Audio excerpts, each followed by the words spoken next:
chasing light, crank it up a bit, boss. dance, day to night, lens sharp, soul in sight. The camera whispers, hold it tight. Click, click, moments freeze. Time captured in the breeze. Yeah. The camera light, the flash ignites. Frame the world, see it right. The camera light, you're the light. Yeah. Snapshots roll. Well, good morning, image makers, and welcome back to the Camera Life podcast. It is the 30th of October, 2025. October's already done. It's gone. We're only a handful of weeks till Christmas, if that's your jam. But this is episode 128 of the Camera Life podcast, proudly brought to you by the team at Lucky Straps. That's us. Head to luckystraps.com if you're looking for a premium handmade Aussie-made leather camera strap. We do a whole bunch of different styles, sizes, but we also do belts for pants. Do we say pants? Is that still a thing? Pant belts? Trousers? It sounds slacks. We do trouser belts. We do trouser belts, pant belts, and slack belts. We do merch. We've Even got lots shorts. of stuff. Our belts will work with shorts too. Yeah, they will. Okay. Fair enough. Well, that's good to know. Thanks, mate. And as you heard, we are joined today by the boss, Justin. G'day. How are you, sir? Howdy. I'm good. I'm great. makes I've me got call a him coffee sir and now. a half ready for my show. Elaine has caffeinated me, so we're ready to go. Lovely. Good to hear that you've got a PA. But of course, being a Thursday morning here in Australia, we have a guest with us, and today we have portrait and still life photographer, and macro and product and headshot photographer, and Santa. You do Christmas photos too. Yes. Julie Powell's in the room. Everybody, g'day, Julie. Hi Good guys. morning. How are Good you? morning. Yeah, good. Beautiful sunny Melbourne day. Is Yay. it? I'm in a basement, so I wouldn't know. I'm not allowed out yet. Where in Melbourne are you? Where? I'm in the southeast suburbs, so Narre Warren, Oh, nice. Oh yeah, okay. Oh, the not far from the extended beach. suburbs of Melbourne. The extended, yeah. Only an Used hour and a to be half con- from the city. It's nice. Yeah. It's a good spot. Yeah. Yeah. Yep. Used to be considered country, but not anymore. No. Country's like another half an hour past us. Yeah. Oh, wow. But yeah. Speed of progress. Julie, just before we get into, before we say good morning to everyone in the chat, because we love to do that so much, just give us a quick 60-second version of who you are and what you're known for and what you shoot. So, look, already know I'm in southeast Melbourne.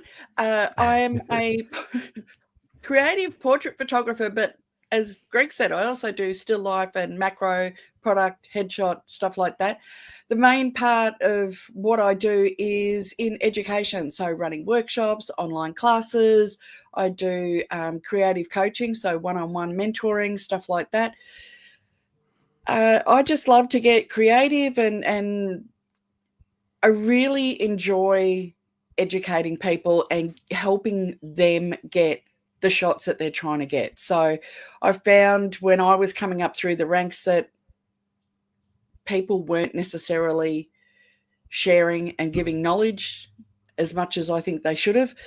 So that's something, definitely one of my mantras is I enjoy just helping people learn about the craft. Wow. That's quite a beautiful life mission. I like that. I like that a lot. Yeah. Well, thanks for that. We're going to roll back the clock in a little bit and get to know where it all began for you. But before we do, Justin, do you want to say good morning to some peeps? I do, because I've been trying to read this word that Philip Johnson said. I don't know if I'll be able to pronounce it. Philip Johnson says greetings and felicitations. Felicitations. What does that mean? I don't know. Morning, Philip. Might have to Google that one. Morning, Paul. Morning, Lucinda. Good to see you. Rodney Nicholson. LTK says good afternoon because he's not in this country. Lisa Leach, good morning. And Rodney Nicholson says, is it you or me? It's you. I don't know what that means, but it's you. It could be me. So I don't know. I found a definition for felicitations. I've put it in the chat. Words expressing praise for an achievement or good wishes on a special occasion. That's a lovely word, Philip. Thanks, Philip. Oh, I appreciate it. Stuart Lyle, good morning. Good to have you around. and dictionary time. Yeah, exactly. Yeah, I found it. Don't you just love Google? Oh yeah, it's so quick and easy. Yep. Good morning, everybody, and thanks for joining us. And please don't forget that if you're new to the channel, either way, give us a like right now. Costs you nothing. And hit the subscribe button, but also hit the notification bell, because sometimes we throw in cheeky little episodes.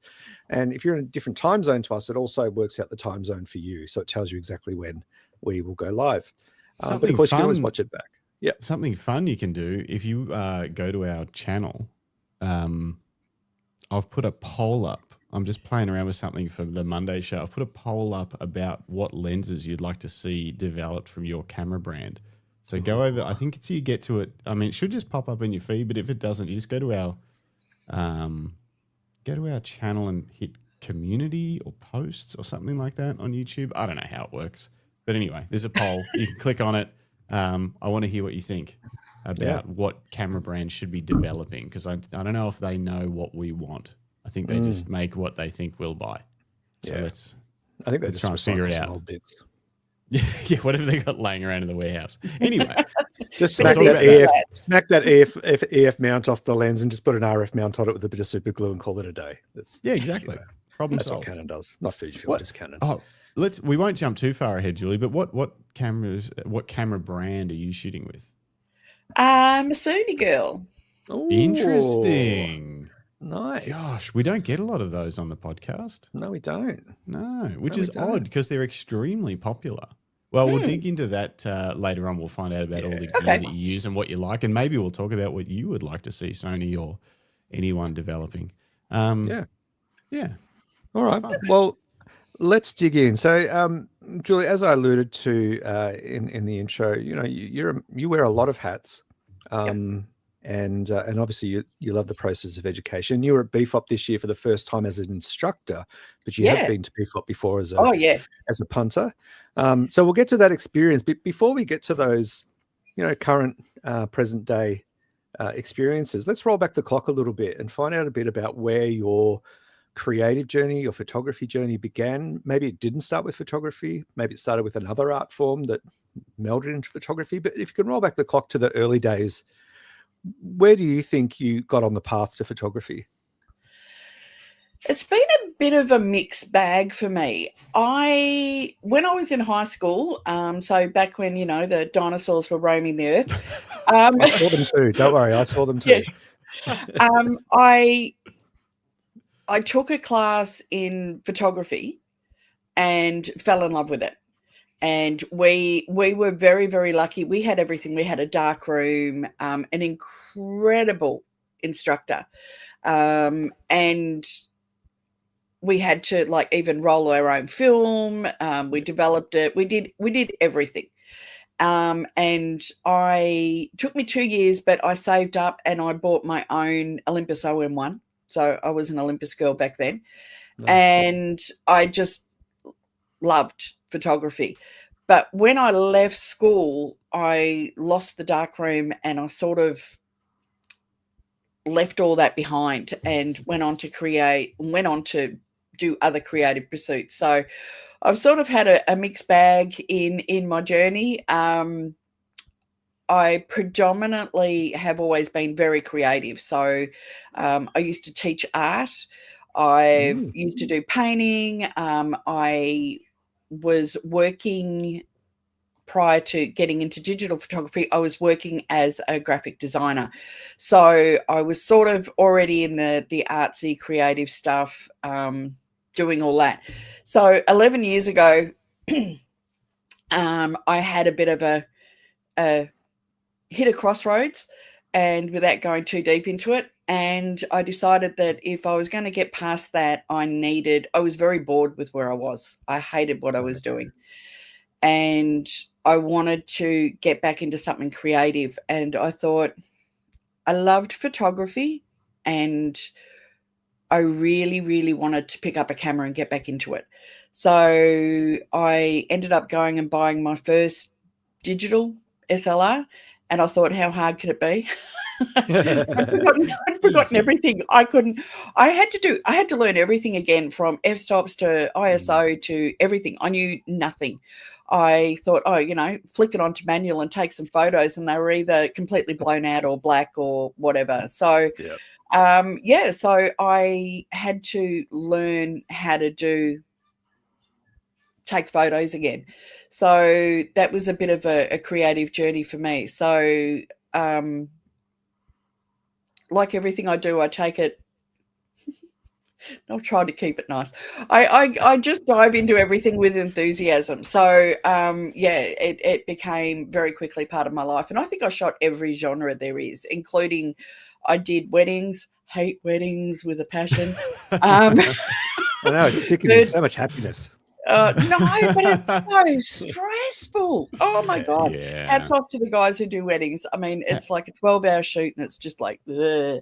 How early into, so 11 years ago you decided to dive back into this. How soon after that did you shoot a wedding? Like how many, was it 5 years after you did it, 2 years?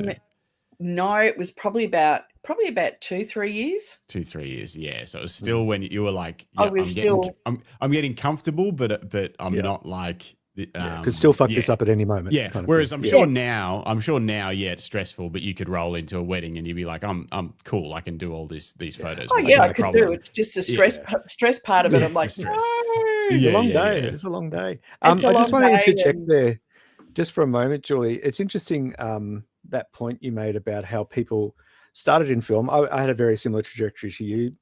Loved film photography in art school, and then got into industrial design, not graphic. I wanted to be a graphic designer, but I got into industrial. And then photography kind of faded from my life because I didn't have access to a darkroom anymore. I didn't have the money to set up my own, and publicly accessible darkrooms were disappearing faster than milk bars, And it's really, and I wonder how many other people have that similar journey where they started in film and then the ability to shoot film just became, non-sustainable. And then they've picked up photography again in later life. If that sounds like you guys out there, let us know in the chat. Or in the comments if you're listening later, let us know. Yeah. I think digital cameras were expensive. I mean, they still are now, really. But, when they become more readily available to everybody, it opened up a whole world to people. Yeah. So, I mean, digital's cheap, you can, those who spray and pray and take 1,500 shots and then get 2 out of it. I was like, who would do that? Who would do such a thing? No one. Me too. That used to be me too. Oh my gosh. Not long after I got my first camera. So I got a Nikon D5300, I think it was. So I've moved around camera brands. Yeah. Part of my thing, this crossroads that I hit, I promised myself I was just going to say yes. And I guess this is where it's gotten me to where I am now. I've said yes to opportunities that I probably wouldn't have 15 years ago. Yeah. And it's taken me on journeys that I didn't expect. And I've ended up in places that I wouldn't have thought I would be comfortable in. And, just I've lost my train of thought. What was I saying? No, you were talking about that from we went to New Zealand. And I said, we need to travel more. We spend every weekend just sitting on the couch watching TV. And I'm like, I can't do this anymore. And we went to New Zealand, and my hubby, who's into photography now, wasn't then.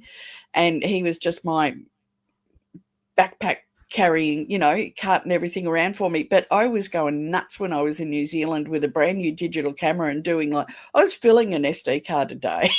Nice. And then I had to come home and go, now I've got to do something with them. So, But, so, no, I used to be like that. But now I'm like, no. Bit more selective. Yeah. Yeah, a bit more selective. So, yeah. So nice. I just want to, you mentioned that you made this decision to start saying yes to things. Is there anything else you can think of around that time, 11, 10 years ago, things that you were saying yes to? Were there other trips that you went on? Were there, did you join a camera club? Was there anything that you were presented with as an opportunity when you were like, yep, doing it? There was a couple of things. One, I don't know, still to this day, don't know how it ended up. So I got sent an email by like the CSIRO, and there was this planned trip into Alice Springs, not Alice Springs, Uluru. Yep. And there were cheap flights, cheap accommodation. They had all these things set up. They had the guys from like the Space Observatory. There was astronomy guys. There was the Mickleham Array, which is now set up in WA. They had a demo of that before it had sort of set up. So I got invited to this thing. I have no idea why. And we went, why not?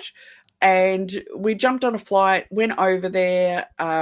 We went to all these lectures and that. My husband, he's pretty cluey. He's I guess you'd call him a geek.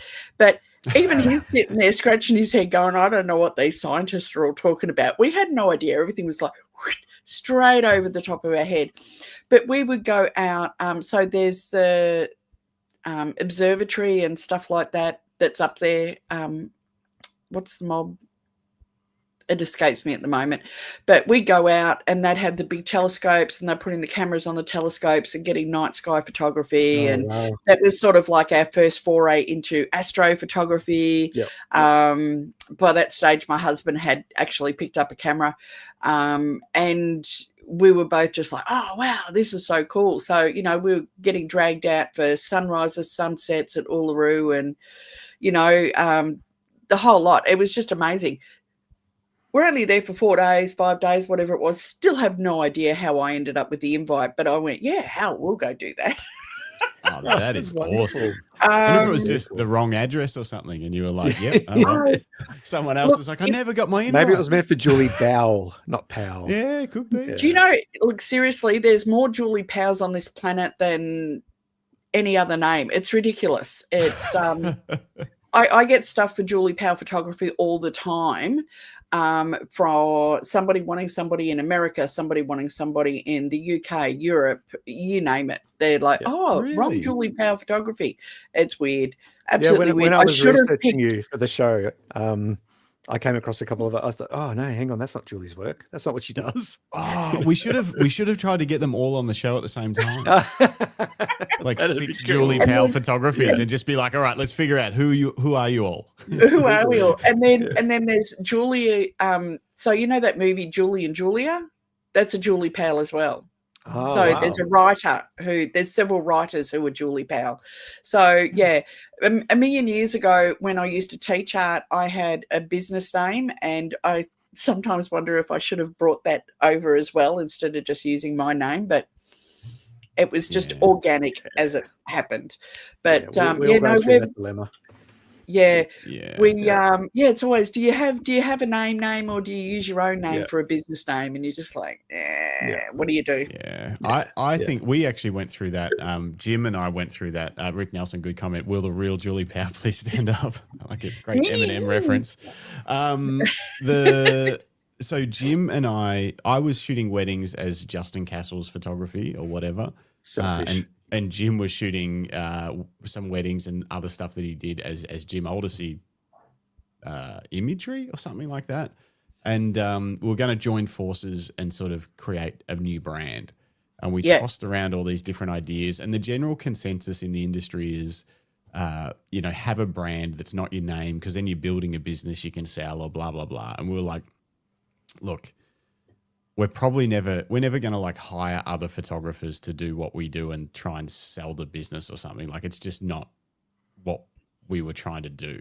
It wasn't that kind of business. So we're like, let's put that aside. And then we're also like, the problem with names, and we've been through it before, people don't remember the business name. They remember the name of the person that they spent 12 hours with on the day. Exactly.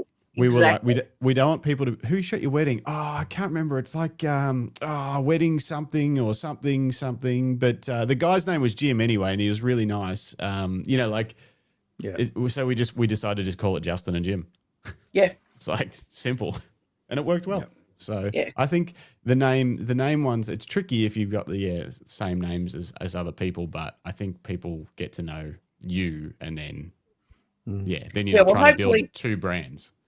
Hopefully I've done a good enough job with SEO that at least I pop up. So Yeah, exactly. You do indeed. You're on page 1. Don't worry. Don't worry. cool. Here we go. Glenn's in the chat. Jim's photography. No one has thought of that. Oh, there's don't worry. Jim does everything, doesn't it? He does. On this podcast, he does. Jim's boudoir, Jim's portrait painting.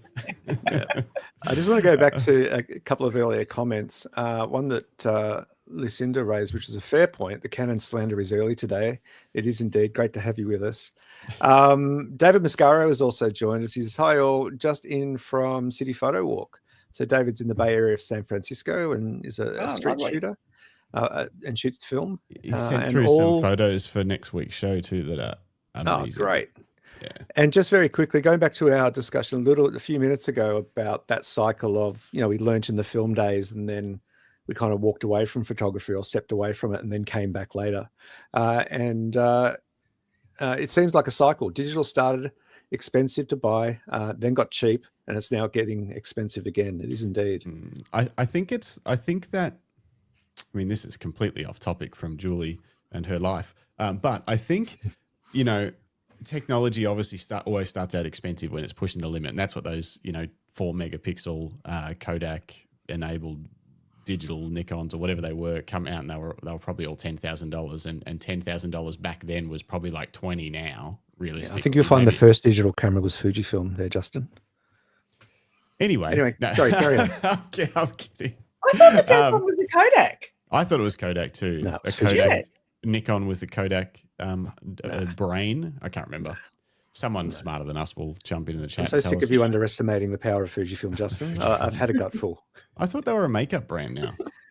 Yeah, they do a bit of that. Anyway, but so obviously then as technology gets adopted, it drives the price down, and we got down to that point where kit lens, every family had a twin lens kit DSLR, like entry level DSLR, and they were reasonably affordable and all of that sort of stuff.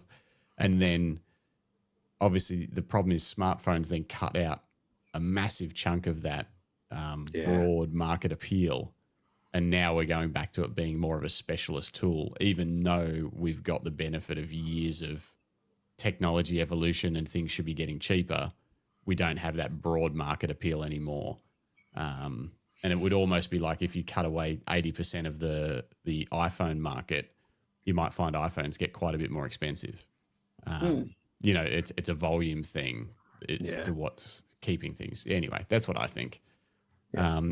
Glenn's probably even right. Yeah, more like 50K now. So it's like the digital cameras when they come out were probably an investment closer to what would be 30, 40, 50,000 as opposed to now. That's quite remarkable that like a pro level body, unless you go into medium format, a pro level body sits still at around that $10,000 mark. It kind of has for 20 years. With like the 1DX and the... Yeah, they've always been around 10,000, despite the fact that 10,000 back then bought you, bought you a nice compact car, whereas now it buys you a latte and some what's it called? Avocado toast. Yeah, it's really scary when you think about it. I mean, we've got, both me and my husband shoot, and we go out and we've got, all the camera gear, camera bodies, the lenses, the this, or that. We go out for a day trip, and you've probably got more money sitting in the back seat than you have in the car. Yeah, in the car itself. Yeah. I'd be more worried about the bag. I'd be more worried about the bag in the back than the car. Exactly. Sure. And you're just like, wow, that's scary. Do you guys use the same both use Sony? No. Oh, no. We'll have to talk about that later. Okay. We'll talk about that later. That'll be fun. No, we I won't say we have an argument, but we jest each other all the time. But we don't shoot the same. Now I've got an artsy question for you. Justin's not very art minded, so I cover all the artsy stuff. Cool. But how much did your early days as an artist, and you moved into graphic design, and graphic design is all about composition and where you want to lead the eye and all those sorts of things. How much have you found that has played a part in your current practice? Like, do you often, and I know also you make a lot of props for your for some of your still life and portrait work. Does that all sort of stem from those early inspirations to be creative, that you can now use your creativity in so many different ways? Is that what you found? Definitely. It's kind of interesting. So one part of what I do is a lot of digital art, which I tend to keep away from my main photography channel now. So I wear different hats and take them on, take them off. But I was doing a lot of digital art, and I was using stock images to create digital art. So that was another aspect that I started getting into portraits, so that I could get the photos that I wanted to create the digital art that I was wanting to create. Yeah. So a lot of the portraits that I was taking were, even in the early days, more creative stuff than just headshots or whatever, because I was after specific, outfits or specific poses for stuff that I wanted to do. Yeah. So it sort of evolved. It got to a point that I was taking the photos to make digital art. And then I'm like, I can actually take that a step further and start making the photos themselves the art. Yep. And that's where we started coming in with more, the backdrops and the setting the scene and the props and the costumes and the makeup. And so it got to the point where all of my creativity was going into the photos and not in the digital art. So I rarely actually even do digital art these days. I still every now and again go in and paint something, but a lot of it, I've thrown the creativity back into the photography. So I'm all, whereas before I was like, I'll fix it in post. Whereas now is like, no, I want to nail it in the photo. So I've gone from being somebody who just close enough to somebody who it's becoming more of a purist thing to get it in shot. Yeah, like film, like shooting with film. Yeah. We might bring up some of your images, because I do want to talk about your still life work. Let me just bring up that screen, if you'll excuse me for a moment. Yeah. Instagram. Depending on which Instagram you bring up, you might not find a lot. Well, I want to talk about shots. I mean, we'll get to your BFOP stuff a little later. I won't open this one because it's a little disturbing, but I don't know if we can see these. So, you've got a lot going on. It's not your everyday hair and makeup. No. And so when you have a model come in into your studio to do shots like this, are you doing the hair and makeup, or are you getting someone in to do that, or does the model do it themselves? What happens there? It's a bit of a mix. Depending on what it is, I usually have, so for this one, for instance, I had hair and makeup was done by the makeup was done by a professional makeup artist. So those who were at BFOP, this is Nicola. Probably don't even recognize her. So this was Halloween last year. If it really depends on the shoot. So sometimes they will do their own hair and makeup, but if it's something very, very specific, then I will definitely get makeup artists involved and hair stylists involved. I work with various different costume makers and designers and things like that. So some stuff I will make myself, and other stuff that I'm absolutely hopeless at, and I will get a professional to come and do it. So I've been very blessed in working with some incredibly talented people who have trusted my vision and go, hey, I want to do this. And we all pull it together. So I tend to do stuff that's a little bit out of the norm, I guess. So everybody loves getting involved because it's just so much fun to create something that is just, so totally different. It is incredibly unique. And so for a shoot, say like this shoot that we're looking at now, I'll just remove it for the moment so that we can all chat together. Boss, can you fix that? Because I always get it wrong. Thank you. So Julie, what was I going to say? The planning process for this, it's not that you have a model show up, sits in a hair and makeup chair for half an hour and then steps onto the, steps in front of the backdrop and you take the shots and off they go. There's a huge amount of prep, I imagine, going into these. What is that like for some of these shoots? I'm a very organized person. I tend to be a bit of a planner. So I have more ideas of what I want to create than there is physically time to shoot. And I journal. So I have books that I write down, little stick figure drawings and ideas and all the rest of it, and I flesh them out. And then when I'm looking for something to do for whatever, so that shot that you had up there, so that was for Halloween last year, and I wanted to do a screaming banshee. I usually am inspired by something I've watched or a movie or I've read or whatever, and I go, hey, I want to do whatever. Yeah. And so then it's a matter of I'm looking around, I'm coming up with ideas, I'm sketching, drawing stuff, then trying to find costumes, coming up with ideas for makeup, ideas for props and all the rest of it. And then once I've sort of got all that in mind, then I'm usually approaching whoever and going, hey, I've got this idea. How do you feel about, like Nicola, I'm like, how do you feel about being a screaming banshee? I said, you can sit there or stand there for 2 hours and scream at photographers. And she's like, oh, that sounds like fun.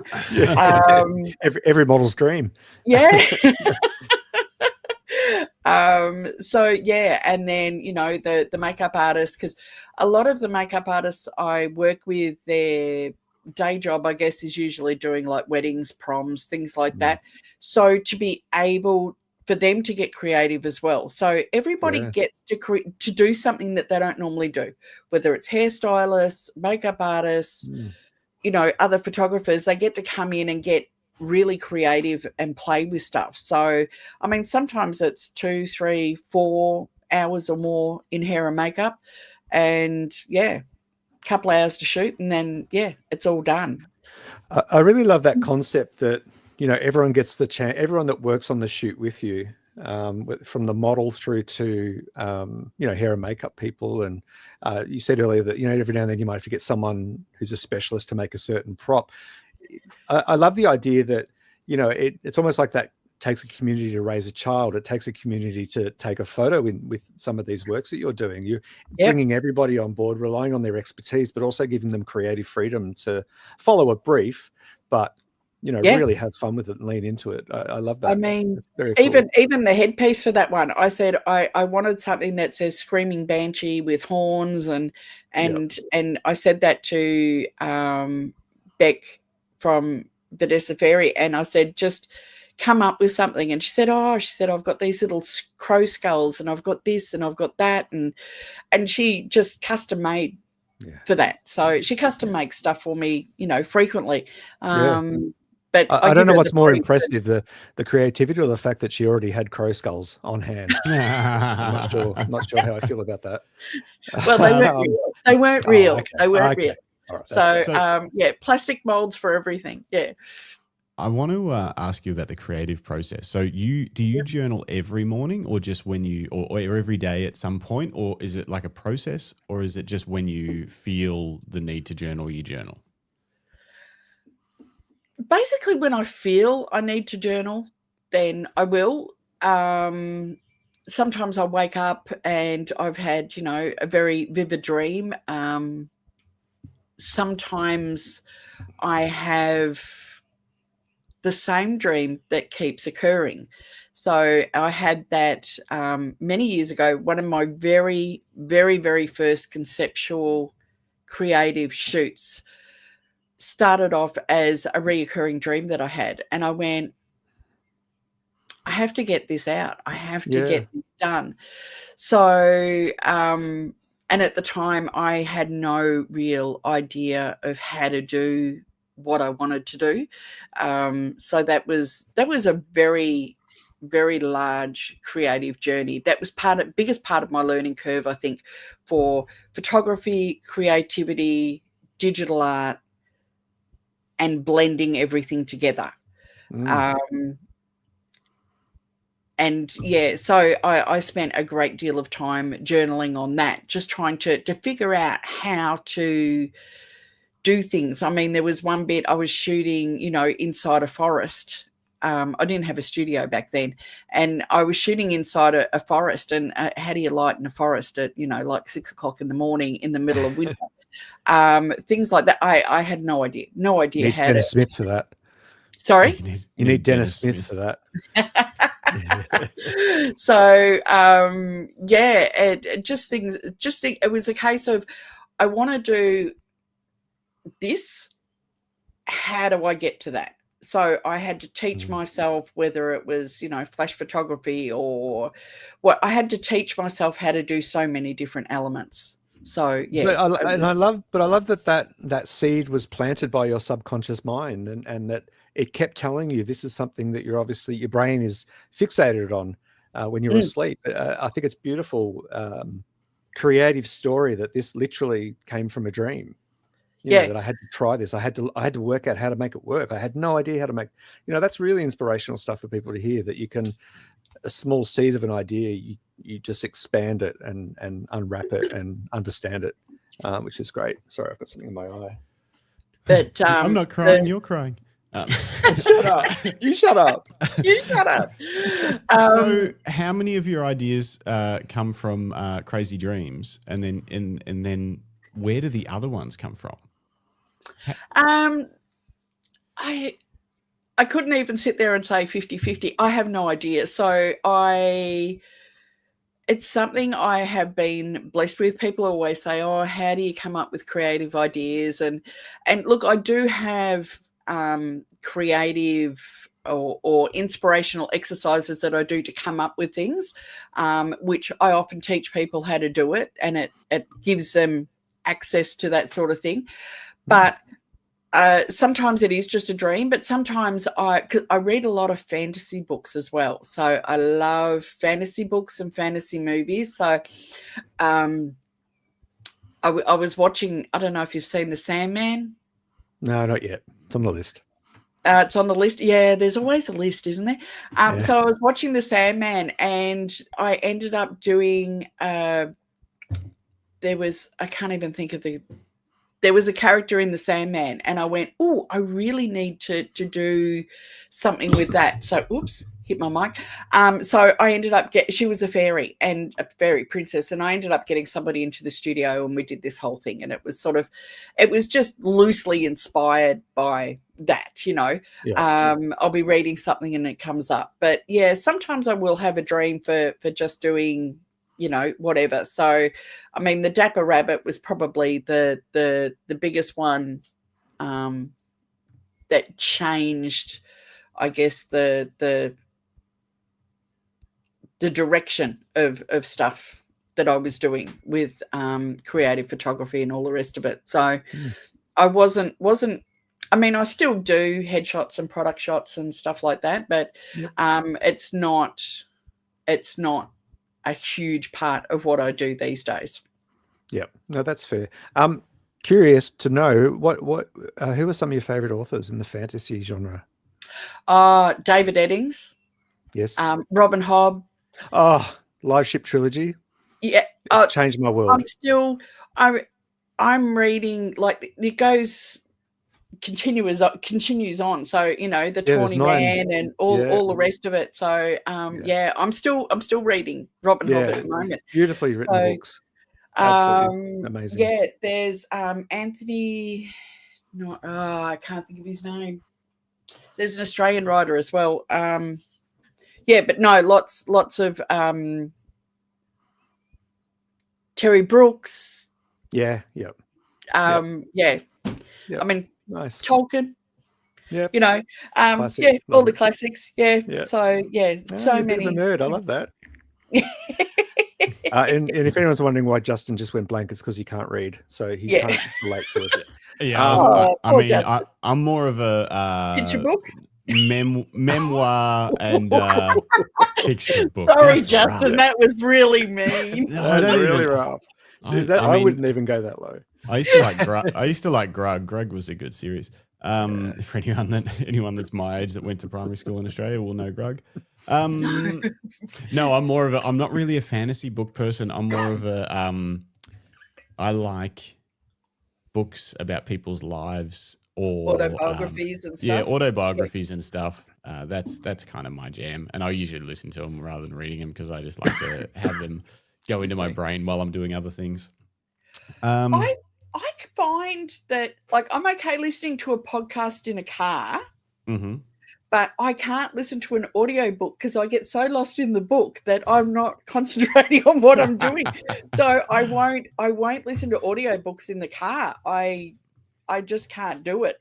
Podcast isn't so bad because you're not going off into a story. You just yeah.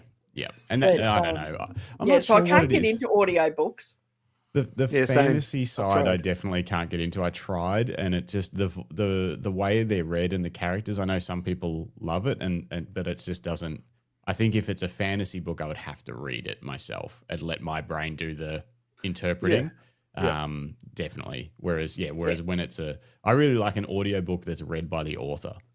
If it's that's like an audio about their life and they read the actual book. That's always very cool. Yeah.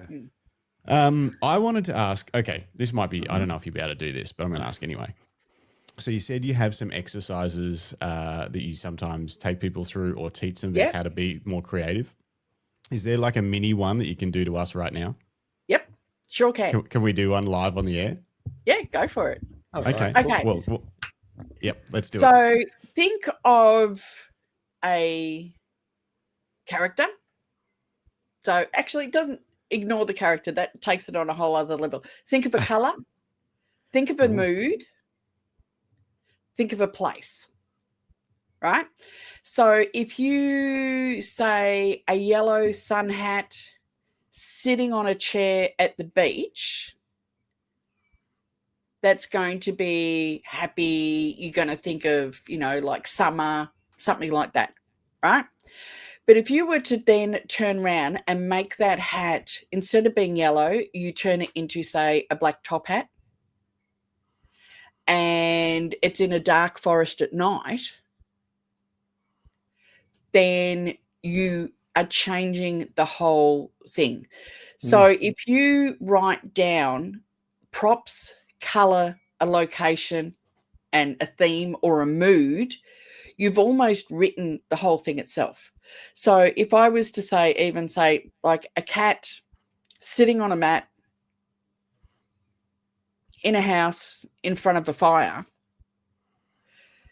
then you could take that onto so many different levels. And I mean, we literally did that with the Cheshire Cat from Alice in Wonderland. So, I mean, any of these things you can then take it a step further.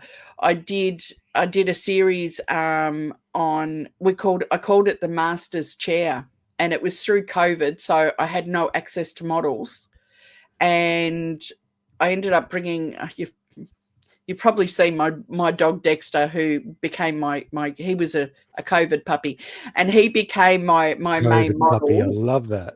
Oh, he's a superstar in front of the camera, I tell you. But I mean, I would have just a chair, and I decked a whole chair out and all the rest of it, and we'd have different lighting, different mooding. He would be on the chair or next to the chair, I staged it so that it looked like somebody had just got up and left the room. So, and that was always, a case of, okay, so I've got a chair, I've got books, I've got a dog. What can I do? What can I do to change it up? What can I do to make them look different? So it was, just going back to that, pick a color, pick a prop, pick a mood, and write it all down. And then you start, once you've sort of got that, then you go, oh, I could do this, or I could do this. Make something into something else. So you got a cardboard box. Cardboard box could be anything. You could turn, a cardboard box into a boat or a car or, a treasure box, or you could turn that into just about anything. So, yeah, playing around with those creative exercises and just writing it down, and you just start on one idea, and then it goes into another and another and another and another, and all of a sudden you've got 10 things or more that you could go and shoot. Yeah, interesting. You add a person into that, and then it takes it onto a whole other level. Yeah, right. Do you ever, so say you come up with a theme like that, do you ever change elements out? So I had written down, I missed my character, so I still needed a character to put into this, but I'd written down Green Lake Angry. Yep. And then say we had a character there, so it was Greg, and Greg's at a green lake and he's angry. Yep. And that's my concept for the shoot. Do you then my brain instantly goes to Creature from the Black Lagoon. Oh, come on. Take that, That's Greg. rough. That's rough. No, not necessarily for Greg, but the whole damage is done, Julie. Too late. Yeah, it's interesting. We need to vet these guests better, Justin. I've never. No, I love it. I've never done anything like that before, but it's interesting that even without a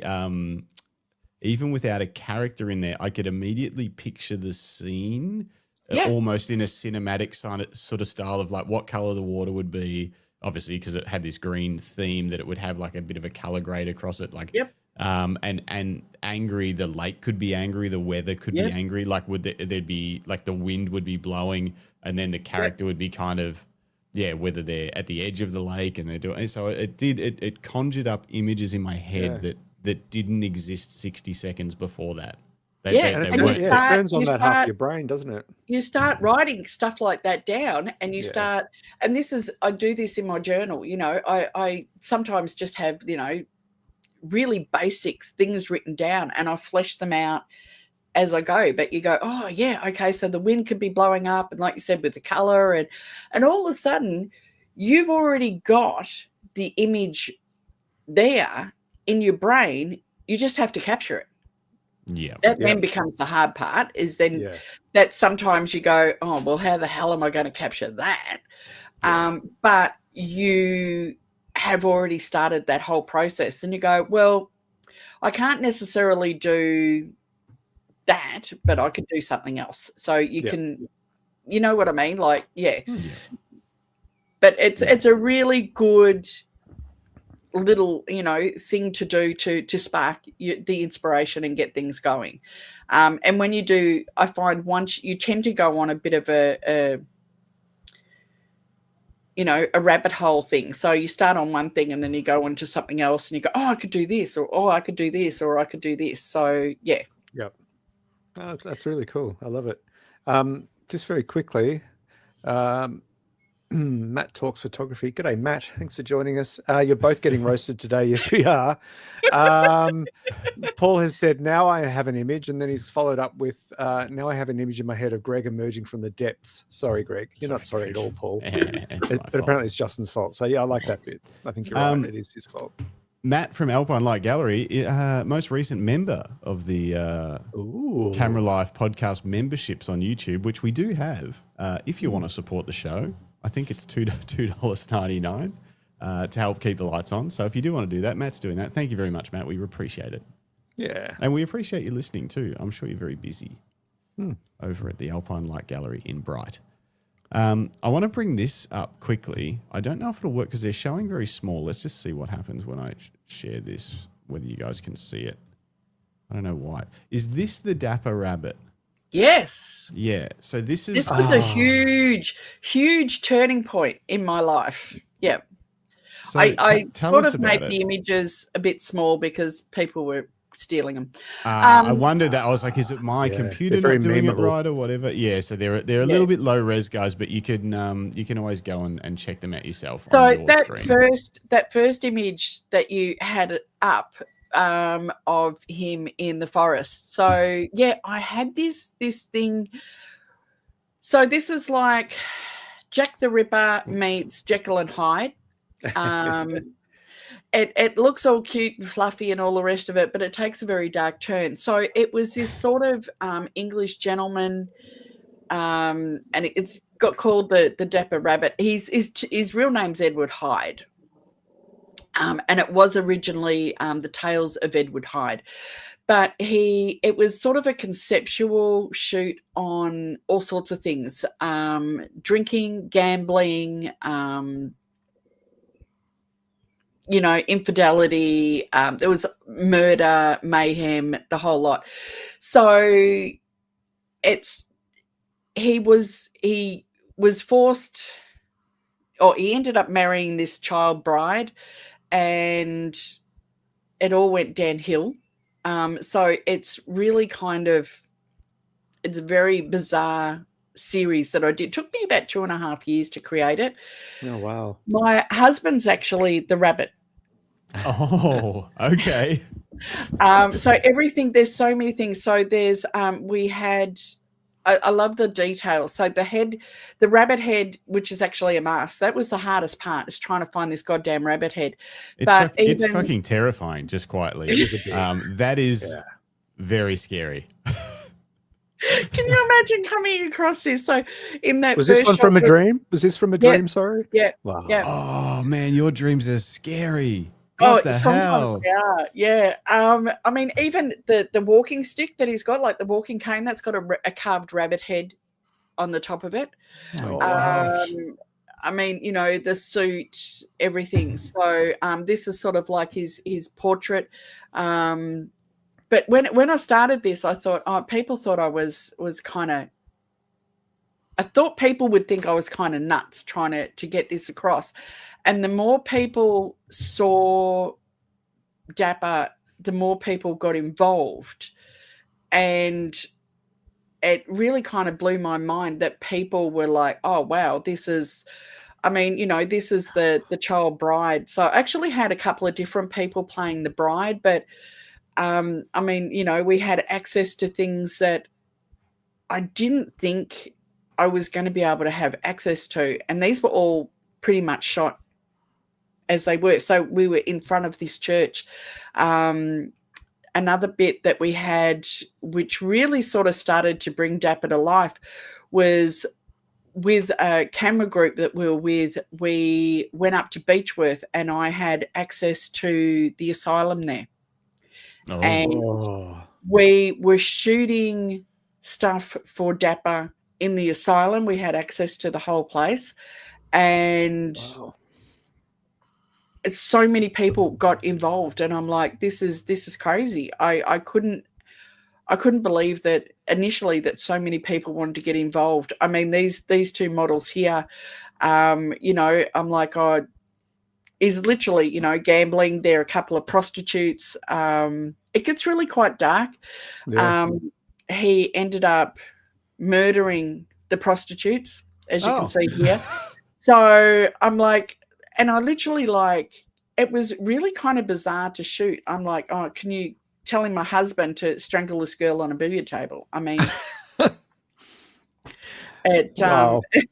and the model in the background. So it's all really kind of just bizarre, but everybody got so involved in it. And at the end, when I killed him off, people were horrified that I'd killed him off. It's sort of like, You're a monster. I don't know if you've ever seen that show Dexter. Oh yeah. Yeah. He's a mass murderer. He's homicidal maniac, but everybody loves him. Yeah. It was kind of, and Dexter came around at about the same time as we were doing this as well. So people are like, oh, okay, yeah. But yeah, it was just a lot of really dark, sort of twisted things. This was my daughter who agreed to play, the body. And her cat, who just decided to walk across her in the middle of the studio. And I went, hey, that works. Yeah. So, yeah, again, my husband, in the background. So, I mean, there was quite a lot of people that got involved in it who just went, hey, yeah, because it was fun, as creepy as it was at the time, but everybody, loved getting involved into it.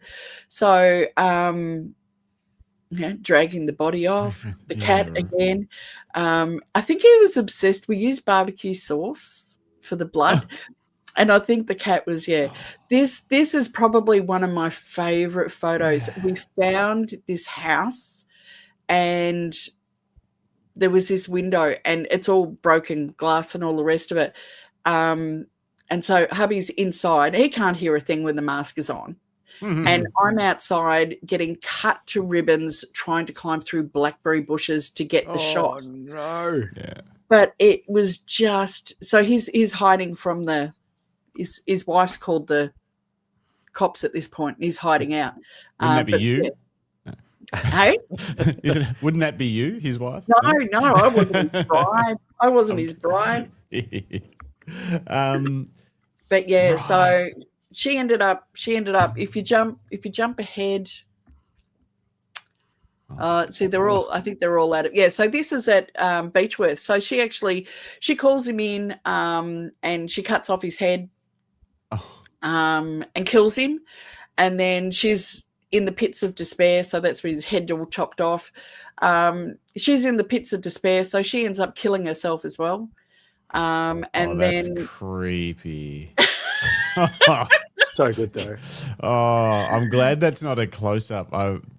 That's just creepy. It is. So this is where she's going nuts, and they both end up as ghosts at the end. So yeah.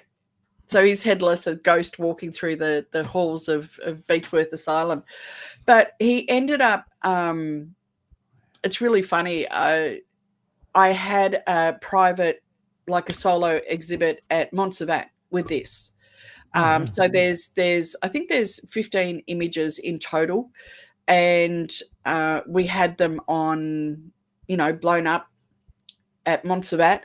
And they had a PG warning on the doors. Not to let little kids in, and in the end they gave up and let the kids in because it was the kids who actually got it. The story, They understood the story. Yeah, so their imagination is a bit better with following. And they're going, he was a very bad man who did very bad things, and he got in trouble for it, which. Is essentially how, but there was a the book adults were probably for trying to look too deep, and they're like, it's reflective of our life as a something. Like, no, he's just he's a crazy rabbit. Yeah, he's a crazy rabbit who, and this was the thing. I was dealing with some very, very difficult topics at the time, but having this rabbit character, as scary as he is, made it almost like cartoony. So, alcoholism, gambling, a lot of social constructs that were thrown into this were sort of turned into like a cartoon type thing because, it's, this stupid Victorian rabbit. It's creepy as, but everybody loved Dapper. Yeah. It was huge, but it was lots of fun. But this was such a huge journey for me, and the photos. That was the other thing. I think the photos started looking one way when I started 2.5 years later, when I actually had learnt a lot more about photography. They ended up looking very different. So then I had to try and gel them all together into a series. So yeah, it was a huge turning point for me. It also made me, it sounds stupid, I felt like a photographer. Mm-hmm. So you felt like you had made it to being a real photographer. Yeah. Kind of thing. Yeah. Even though you obviously already were, but this was, the work was reflecting that. Yes. Yeah. And you get a lot of peer review and stuff like that, and you're like, oh wow, yeah, actually I can do this. So but I also from here I thought, God, I'm never taking on a project that big again. That is a big one. 2.5 years. Wow. Oh, it was huge. That's very cool. It's getting a lot of love. In the chat. Wookie says Silent Hill vibes. Absolutely love Shane. The rabbit image. Yeah, hey Shane. Rodney Nicholson is just terrified. Matt Palmer says a sleep paralysis demon. It could be. Indeed. Could be that. Just infiltrating your brain. Pete Mallows. Hey Pete, what's up? First impressions belie the darkness within. You must be fun at parties. That's it. Hi everyone, I'm Julie. Let me tell you a dark story. Yeah. Look at my rabbit, my headless rabbit. You know what's really funny? People assume that I love horror movies, horror stories, etc. I don't. What? I'm the Well, I one. can see why. You've got enough of them going around. It's in all- your head yeah, as it is. yeah. I'm the one watching the Disney kids movies. Oh, that's even creepier. Yeah.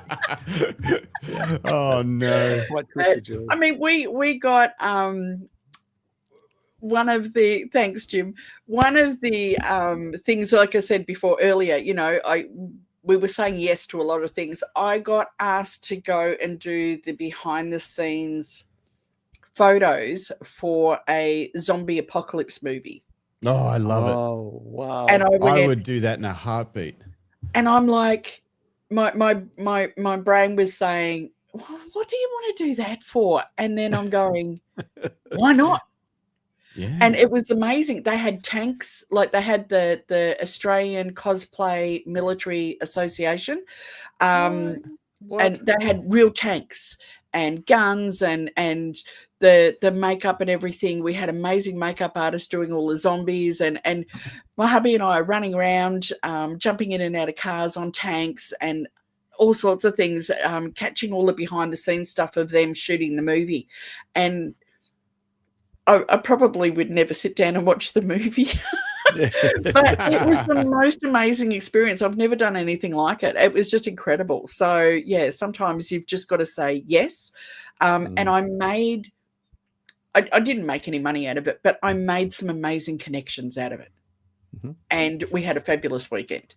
So, yeah, I mean, they invited us back to where they had the tanks, and they did a Barbie car tank crush. So they had a real car and they ran over it with the tank. And I mean, that was Wow. I mean, crazy good.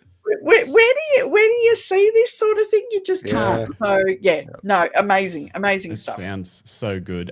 Just quickly, Jim says, how do I become a member? You go on the YouTube page, Jim. I'm pretty sure you can do it off your phone or the thing, YouTube. You just go on there and Just send me a credit card number. I'll do it for you. Yeah, give it straight to Greg.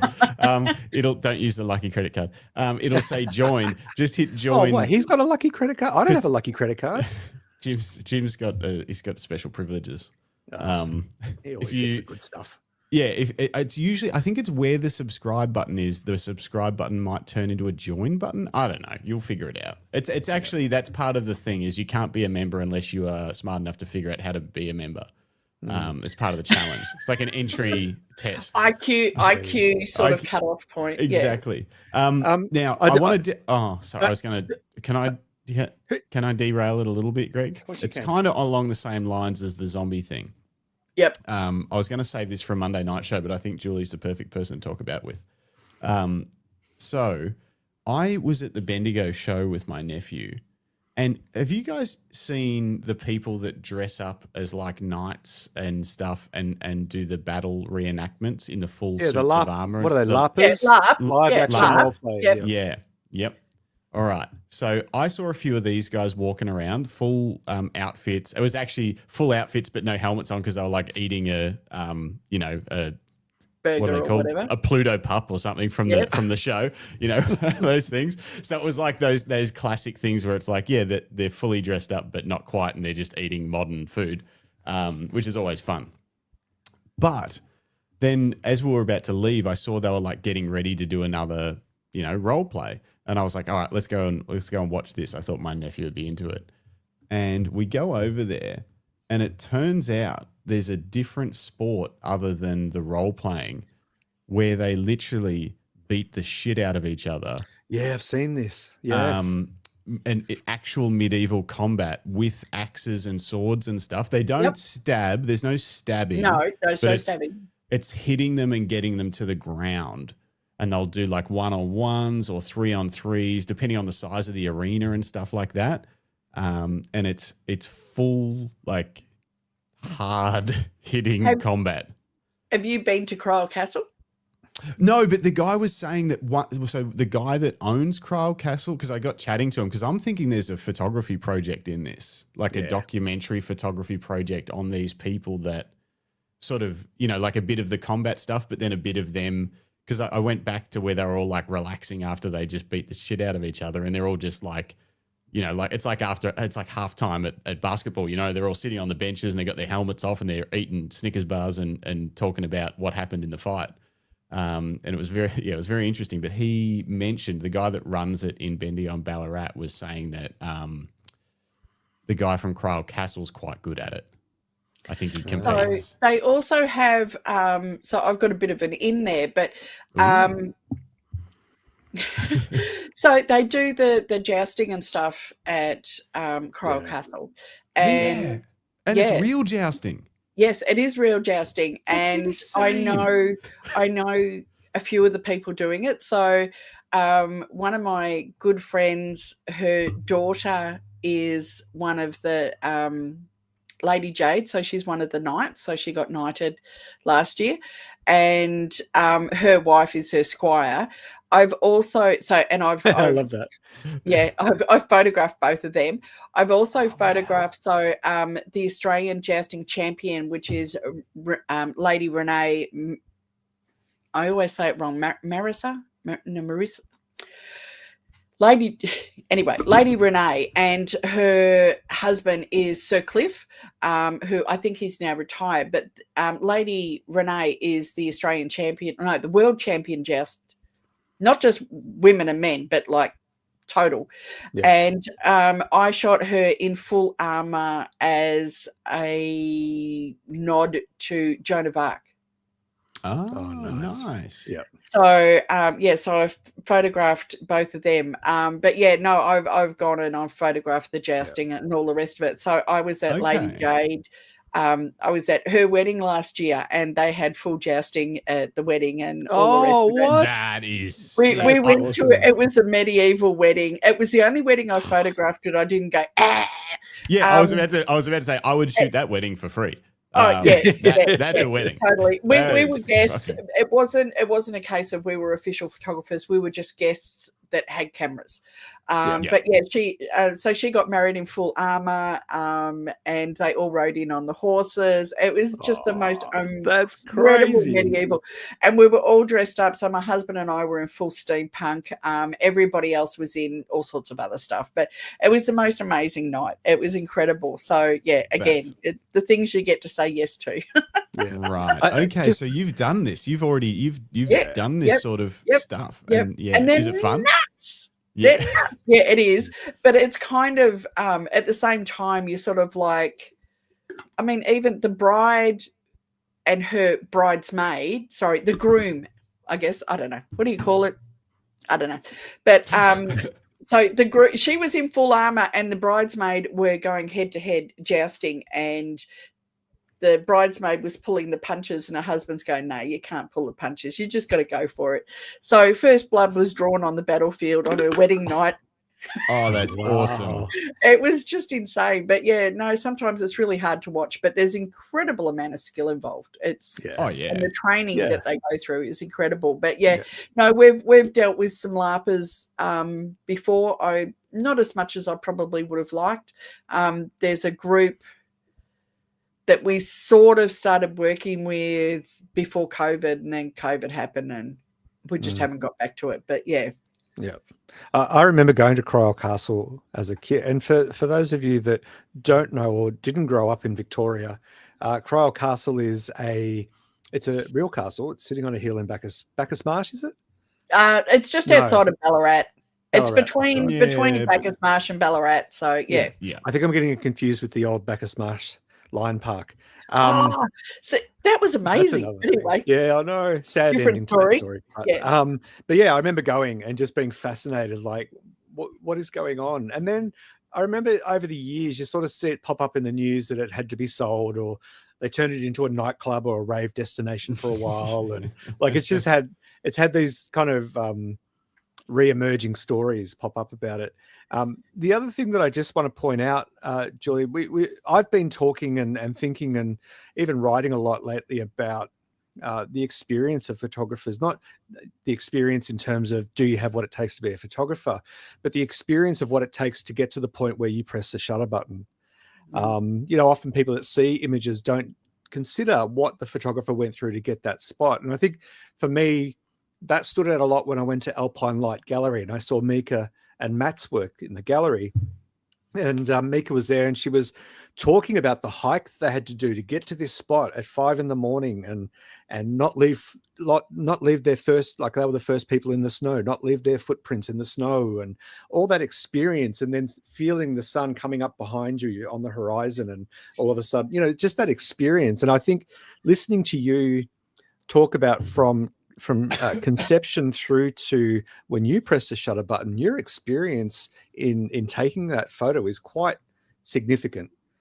Not only is there a lot of thought and emotion and planning that goes into it, but all of the practicalities of fulfilling those plans must be huge. And I think it's more important than ever that, especially with the rise of AI, that we talk about authenticity of image making, where we are experiencing several steps and stages before we press that shutter button, and that's what makes photography genuine. In my opinion, I think it is, I guess, in some regards, for some people, photography, and maybe I'll get lynched for this, some people think photography is the be all and end all of it. The photography in some aspect is a tool for creative storytelling. So I use the camera to create the story that I want to tell. So I'm not really a technical photographer. I go out and I shoot landscapes and stuff like that every now and again, but I'm not really that kind of photographer. I'm more about using tools to help me to create this whole imagery, as opposed to just, a single shot or whatever. So, yeah.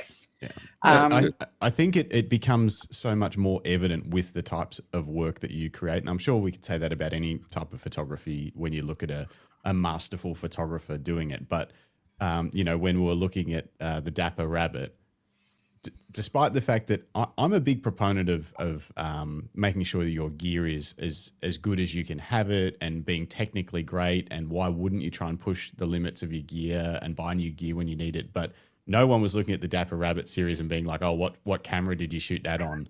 How many megapixels was it? It's irrelevant because there's so much more to the images than that. You know what I mean? As in there's so much more in the work put into those images was so much more beyond the click of the shutter and what settings you used and what camera it was. It was the construction of the entire storyline, the characters, the scene, the lighting, everything else was more important than that final thing of just like, okay, camera settings, here we go. And I think, like Greg was saying, I think when you look at some truly inspiring master photogrophers, it is about the journey to get that shot, regardless of what genre they're shooting. The ones that really make you stop and go, oh, wow. There is a journey to get before they hit that shutter button. Yeah. No, I'm not going to say never, but I rarely doubt that most of the most amazing photos that you've seen as somebody just went, oh, there's a great shot. Click. Yeah. It never happens that way. It never happens that way. I mean, every now and again you might, something will just happen that you didn't expect and makes for an amazing photo. But I think as a general rule, there's always a journey to get to where you were. Like you're saying, Mika getting up at, 5 a.m. and going on that hike, and God forbid I'd never do it, but I would be dead before I got halfway through. But I mean, there's always a story to tell behind the photos. And I find that is a fascinating part of the craft. Agreed. Is what everybody goes through to get to that point. Speaking of truly inspiring, masterful photographers, Nick Fletcher's here, and he says, I'm late. Well, hopefully not too late, Nick. It's good to see you. Good to see you, mate. You truly inspiring, masterful photographer, you. What was I going to say? So the thing with that, the whole lead up to the photo on the journey thing is, and even if a photographer created a great image and said, oh, they just happened upon it, I bet you there's still, they might say, oh, I just happened upon it, but they happened upon it because they had committed to some project years before that, and then while they were on the project they ended up in this other town, and then they happened upon this scene, and it wasn't, even though maybe it wasn't what they set out to create, they still put a lot of work in to end up happening upon that scene. You know what I mean? It's like, so I know exactly what you mean. It's like even when someone says, oh, it's just right place, right time, good luck, it usually isn't. Yeah. Sometimes that does come into it. I'm not saying these were the most amazing photos that I had, but with a group of us went up to Craig's Hut, Mount Sterling. Yep. Mm. Yep. And so we went up there and we camped up there for a couple of nights, and, wanting to get sunrise, sunset, blah, blah, blah, blah, blah. And we're there shooting, waiting for sunset. And we're all just talking, and I turned to my husband and I said, what is that? And he said, what are you talking about? And I said, you can't hear that? And then everybody else started going, what is that? This helicopter flew over, landed, dropped a bride, a groom, and a photographer at Craig's Hut and took off. And there was about 30 of us, all with cameras in hand. You don't think we weren't going to take our photos of this as well? So here's this photographer trying to take photos of the bride and groom at Craig's Hut, and there's 30 photographers all standing there taking photos of them. And she ended up using us. So she turned us into paparazzi, and she was getting photos of us, like chasing the bride and groom like they were someone famous, getting photos. Oh, that's so cool. But I mean, who plans for that? Yeah, that's right. And I mean, that was over and done with in like 20 minutes, and the helicopter picked them up and they were gone. And we're like, okay, well, now we're going to go shoot sunset. But we're like, that sounds like a Jesse Hisco wedding, to be honest. Yeah. Helicopter to the top of a mountain. No idea. But I'm like, do you believe that just happened? What? Who? What? Yeah, it was just weird. But that was a whole journey to get there. I mean, yeah, I bet. Julie, I want to ask you about your workshops a bit. Obviously, you said you used to be an art teacher, and obviously, you have the gift of the gab, which is wonderful, and I always celebrate people with that. A natural storyteller. When did you realize that you could actually start teaching people about photography and talking about your processes and how to elevate other people's crafts? When did that sort of come in for you? That was a bit of a long, drawn-out process. So I was very much into still life photography and doing the creative portraits sort of on the side type thing. And people started asking me to teach them how to do product photography and still life photography. And I went, I could teach a couple of people. And so I started off just running a couple of small workshops, and then a couple more workshops. And then I started opening it up to, I was in a couple of different sort of camera groups. And I said, hey, I'll run these little classes. And they were filled out again and again and again and again and again. And I was really enjoying doing it. And I thought, I could do more. And so started just doing that. So I was just running workshops, teaching product photography and still life photography. And then I think that went on for about a year, maybe 2 years. And then somebody said, have you ever thought about teaching your creative portraits? And I went, so much goes into it. I don't know how much that would translate. But then I went, yeah, I could do it. So they didn't necessarily get all the before stuff, but they got the in studio stuff. So we started just running a couple of small, only a few people with creative portraits. And then I kept getting asked to do more and to do more and to do more. And then just before the world all fell apart in 2020, I was running a lot of workshops. So there was one workshop in particular that I think I ran the same thing about 8 times. And I'm like, this is insane. It has to be, I need to do it to sort of more people or whatever. So, but yeah, so we just started running sort of more and more of those. And then the world all fell apart. Mm.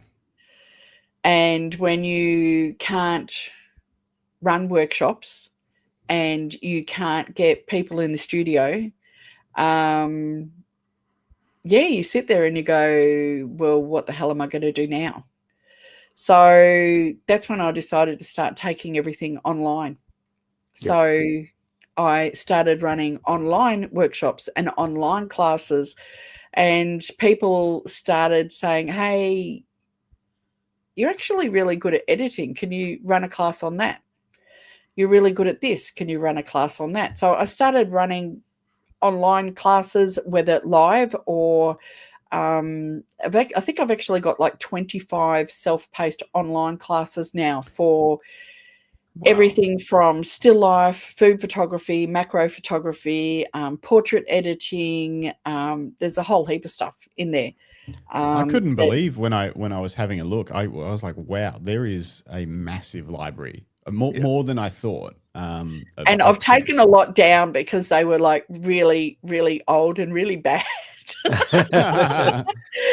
So another learning curve. Yeah. How do you put together an online class? Where do you start? Where do you go? I mean, I started one, which isn't even up there now, which was a 12-week class that we did live. And I would go through and I would teach them how to do something, whether it was, a flat lay or rule of thirds or side lighting or something. And then their challenge for that week was to go off and do it. And then we'd come back a week later and we'd have a look at what everyone did. And, we'd sort of critique it and all the rest of it. And from that, the classes then started blossoming out of that. So that really sort of had my interest through those years. And then when we were able to get back into, I had so many ideas that I had written down and fleshed out. I had fully fledged creative shoots ready to go, right down to, I had the costumes, I had everything I wanted, I knew what lighting I wanted, and they were all ready to go because I had spent 4 years or whatever it was writing everything down. So when we did start coming out of lockdown, I went, hey, you know what? I want to start running more creative workshops. And that's what we launched into. And I've been doing it ever since. So it sometimes they're quite small. We have very small hands-on workshops. And then we have larger events or photo shoots and things like that. So one of the big ones coming out of COVID, we did Marie Antoinette. My hair stylist had spent 3 years making the most incredible bouffant hair thing. It had a boat in it, the whole lot. We had the app. Like an actual boat, like a real boat. Like a toy boat. A toy boat, not a full-size boat. That would be impressive, but it would be. It would be. Right. This thing weighed like 2.5 kilos. The poor model, she had to spend most of the time sitting to have the hair supported. And when she got up and moved around, she'd have to have people like holding it. So the poor girl ended up needing a chiropractor the next day because her neck was killing her. But we had 2 models. So we had, in full, Rococo, Baroque dresses, the hair done, the whole lot. We hired out a venue, and I think we had about 20 photographers, and we literally just went nuts for a whole afternoon in this incredible location with these models. But I mean, that was 2 years that we'd been like hanging out to do this because we hadn't been able to do anything, and we just kept going from there. So and I think I read in your bio at some point you turned your home into a studio. Yeah. So we converted the garage to a studio at the front of the house. It's small, it's a double garage, but it's still small. It's not like a huge studio. So when I run really small, very hands-on classes, we tend to run it from there.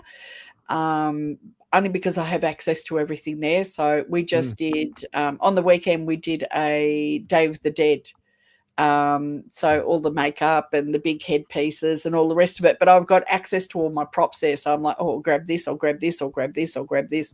Yeah. When I go to other studios, which I use all the time, I don't necessarily have access to having all the props and that there. So, but sometimes I need more room to have more people in, whereas other times I missed this comment earlier from David Mascaro in San Francisco. He says Julie would love, is it Dia de Muertos? Day of the Dead? Dia de los Muertos, yeah. Okay, in the Mission District, you won't need a makeup artist. Yeah, I bet it's crazy. That'd be so cool to shoot. Just run around. Crazy. So I love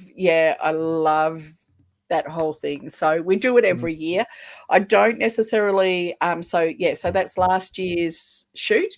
We didn't do that as a workshop last year. We decided to do something else as a Halloween workshop, but we still did the shoot because my makeup artist was hanging out to get all creative on that one. Yeah, so that's so cool. Love it. Very cool. We just love it. Absolutely love it. So all right. Yeah, it's kind of a seasonal event for you, isn't it? You're waiting for this to come around. This is like, like a kid waiting for Easter. You're waiting for Day of the Dead. We've been a bit slack this year, but in past years we've actually started shooting all our Halloween stuff in like July. Wow. So we're doing July, August.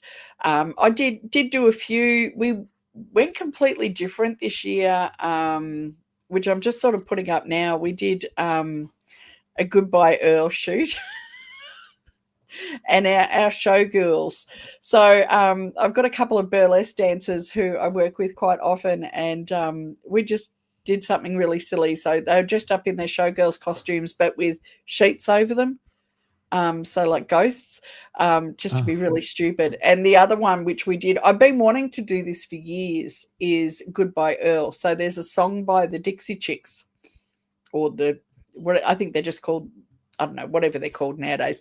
But it's Goodbye Earl. And they basically kill off this Earl, who's not a good guy, and go around and bury his body. So we did that with the girls as well. So that was loads of fun. But she flipped from macabre to happiness in like a fraction of a second. Yeah. I love it. I need to bring this up. It's so fun to see this guy getting buried. Well, I mean, it's we had an audience too. So so that's the show ghouls. So that was so silly. I mean, that was just shot in somebody's backyard. You can see all the power lines and that. I even left them in. But the Goodbye Earl, it was, I mean, it's just literally, ride or die. So the girls made up this body, and we were dragging it around, and this is in a parkland opposite one of the girls' houses, and we had all these people walking past watching us, and I'm like, I mean, we had pickaxes and shovels and dead bodies and beers and all the rest of it, but all these people are like, is this like real? What's going on? I'm like, yeah, sure. They've killed a guy, they're burying him in a public park, and they have a photographer. Yeah, sure, this is real. But yeah, I mean, it sounds like the perfect cover to me. It does. That's how you get away with it. It's like, oh, of course we wouldn't. Who would do this? And then it turns out like a week later, they're like, well, it was real. Everyone just kept walking. Yeah. But it was just one of those silly things, but it just photographed really, really well. And the girls had loads of fun doing it. That's very cool. A lot of the things I do are more often pretty. than they are ghoulish. But yeah, at Sure they Halloween, I are. tend to let Sure they loose. are. We haven't seen any of I these oh pretties, come feathers. on, bring up the Instagram. Yeah. I do a lot of cinematic portrait. That's where I love. I'm settling in at the moment. Is if you get past all the Halloween stuff, but so the film noir, the Gadsby, all of that cinematic black and white. I just love the purest photography in this. There's no AI, there's no Photoshop, there's nothing. There is you and your connection with another human being, and beautiful lighting, beautiful styling and staging, and just making magic. And I just love doing it. So Yeah. And I mean, we run workshops which are purely this. The Halloween and all the rest of it, with all the, the smoke machines and all of that. Yeah, that's loads of fun too, and I love doing it. But this purest, and it was something that I got a real kick out of at BFOP. I sometimes, when I'm running these events, people are coming in. I've got access to things that people don't have access to. And these photographers, they don't need my help. They don't need to learn how to do anything. They come in, they just want the access to the models, the makeup, the costumes, the staging, the style. That they want the experience. Yep. They don't want learning. And which it's fun. I enjoy doing that, but I got such a kick out of BFOP. I was teaching again, and I was literally, getting people who had never shot portraits in their life, and when I get them getting those shots, and they're so excited, that they've got those shots. That's a real kick for me. I love it when, I have them turn up all the time, to workshops or whatever, and go, I don't really know what I'm doing. Yes. Thank you. Come with me.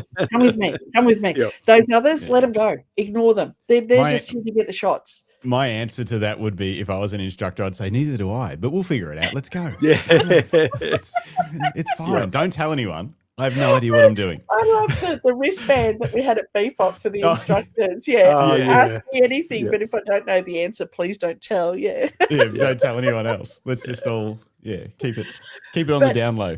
Yeah, but I get such a kick. So I do have these big, elaborate things that we go and do, but I also love having, the smaller classes, and that's where I guess I get a real kick out of the creative coaching or mentoring or whatever people want to call it. I have people who come in, and you can't get that level of instruction in a workshop. And you can come away from a workshop learning, one or two things or getting inspired or whatever. But if you really want to dig deep, and if there's something particular you want to learn, then that's when you really, really need, that one-on-one. And I wish it was something I had access to when I was learning, because I felt like I had to do everything the hard way. And I think I did everything wrong before I figured out how to do everything right. And I wish there had been people around, and there were a few people online who were very generous with what they were teaching, but I felt that there wasn't really many in the community that I was in the early days. There wasn't as many people willing to give over. Yeah, share the craft. Completely unrelated, but kind of related. Did you, so 11 years ago, when you were sort of diving back into this, did you ever go on websites like CreativeLive and buy? Yep. Did you know that's shutting down? Yeah. Literally shutting down end of this year, because it got bought out by whomever and they couldn't figure out how to run it and make a profit. Like I watched a lot of courses on that website. Me too. Yeah, tons, and it's literally just all of those workshops are just disappearing. I think at the end of this year, maybe, or something. Like unless you Yeah, I got an download email. them. Yeah, I got an email to say go and download them, and I think I have downloaded all of them, but I've got to Yeah. go back and double check. But I mean, I was inspired by so many people through CreativeLive that I at the time I didn't even know existed. So I guess my inspiration for what I do, I mean, people throw all these photographer names at me and I'm like, I don't know who that is. I don't know who that is. I don't know who that is.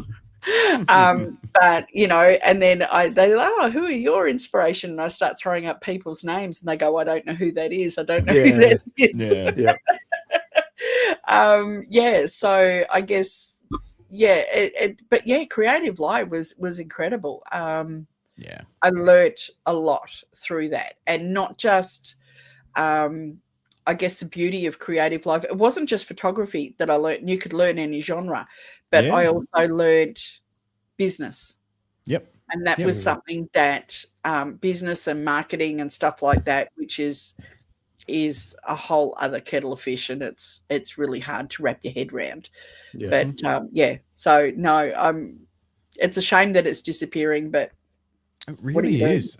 And I feel like, I don't know, I feel like there'll be an opening for someone to maybe pick that up and do it again. I think because Chase Jarvis was the founder of that. He's like a famous photographer that, I don't know what he does now. I don't know who that is. You never heard of Chase Jarvis? It rings a bell. But it rings a bell. I'm an idiot. I'm an idiot. It's I haven't had enough coffee yet. I've only had 1.5.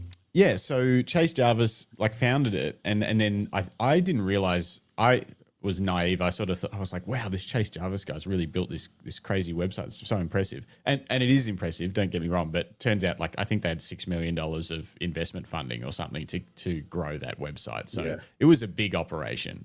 And that's obviously how they got big name photographers to film these classes. Yeah. But they sold it to, the name still eludes me, to someone, you know, someone like Adobe or someone. It's not Adobe, but it's someone like that, like big. No, I think, wasn't Sue Bryce Education something to do with taking it over or running it, or maybe running it, but not CreativeLive sells. Who was it? I know she was by Fiverr. Fiverr bought it. Oh, that's right. Like, yep. So Fiverr so bought obscure, isn't it? Yeah, well, I think they were going to turn it into an education platform for their Fiverr people. You know, like the people that, what do you call them? The providers on Fiverr, the people selling their service, graphic designers and all that kind of stuff. And so then I think Fiverr just didn't know how to run it and decided to no longer invest in it. They offered over 2,000 classes, and new registration stopped as of May 2025, and its content catalog will be lost after December 31, 2025, which is absolutely insane. The people at Fiverr should be. There's so much gold on there still. Like, the tech side of photography moves fast, and some of that won't be relevant, but the creative side of it, the foundational side of it is still all the same. It's all the same stuff. But there's still value in learning the way things used to be as a photographer. And it's, you know, and all of that content is evergreen. It doesn't, for the majority of it never will change. Yeah. The importance and the value of it, it's crazy. Anyway, I think I was reading a Petapixel article or something like that, and people were saying, yep, you know, like there's no money in this anymore. You can get it all on YouTube, this stuff for free these days or whatever, which is a little bit true, but it's not the same as a curated course delivered by a professional and edited by professionals and in a course structure. It's not the same as a YouTube video. Yeah, I think, I mean, as somebody who runs courses online, as well as I'm a YouTuber as well. So, but what most people don't realize is, I'm putting stuff out on YouTube all the time, but that's sort of like a funnel for other things. You know, it's sort of saying, I'm here, this is what I do, this is my knowledge base, go check out my workshops, or Yeah. go check out my online classes, or go check out whatever. And I mean, there is a lot of stuff, and you go, oh, how do I do this on YouTube? You can go find it. But it's usually a funnel to sort of go off into anything else. But if you want to learn something, I think, regardless of what it is that you want to do, I think an online class is a really good way to deep dive into something, especially if it's just one thing. You know, whether it's a Joel Grimes or, you know, whatever. Yeah, there was those guys. Yeah, Joel Grimes. They were so good. Yeah, and I think I've got every class he ever owned. But yeah, so you can, you know, go and do a deep dive into something, whether it's, you know, a lighting aspect or an editing aspect or whatever that you want to cover. But I think the sad thing is the world has changed in 2025 to what it was in 2020, and we all did what we had to do to deal with that. And everybody went nuts. You know, everyone did online classes, or everybody did this or whatever. The online world became everything. And now everyone's like, no, we want to go back to real world. We want in real life stuff again. So I can sort of see where CreativeLive is coming from, that the numbers have dropped significantly. Yeah, like there's one thing to anyway. Actually, I forgot. So Chase Jarvis said, someone said, yeah, you can't do this anymore in 2025, and Chase Jarvis says, yeah, this was in a comment, I think, on a Petapixel article or something, and it's the real Chase Jarvis, which is kind of cool. He's like, yep, because I think someone said Chase Jarvis still runs it, and he was like, no, I haven't ran it since 2023 or something like that. Like, I guess Fiverr bought it, he ran it for a little while, and then they took it over completely. Yep. And he said you could absolutely still run this in 2025, but not the way Fiverr wanted to do it. And you would have to do it in a lean and you know, you can't just throw money around, but you could definitely do this. Someone could do this, and it's crazy that they're not going to. God, even just the back catalog, just keep it all available and make it $15 a month. Yeah, well, Matt has just said. What a waste of education. Imagine the goodwill for their brand if they hosted and gave it away for free, if they aren't going to support it. Yeah, or even, just make it $10 a month. Like no downloads, just like Netflix. Like you can just stream it or whatever. Yeah. But once the stuff has been made, it's there. Yeah, it costs them nothing. Well, hosting, I'm guessing there's issues. There might be issues with that old website. They might have multiple techs and stuff supporting. I think because they had so much. Yeah, they had so much. Yeah, but there's platforms now like Circle and School with a K and stuff to basically host communities and online learning on. You know, you could migrate it all across to one of these other hosted solutions. If the other thing's too big and cumbersome and old to keep running, you know, they probably have a dev team keeping that website alive. So just move it over to something simple. Or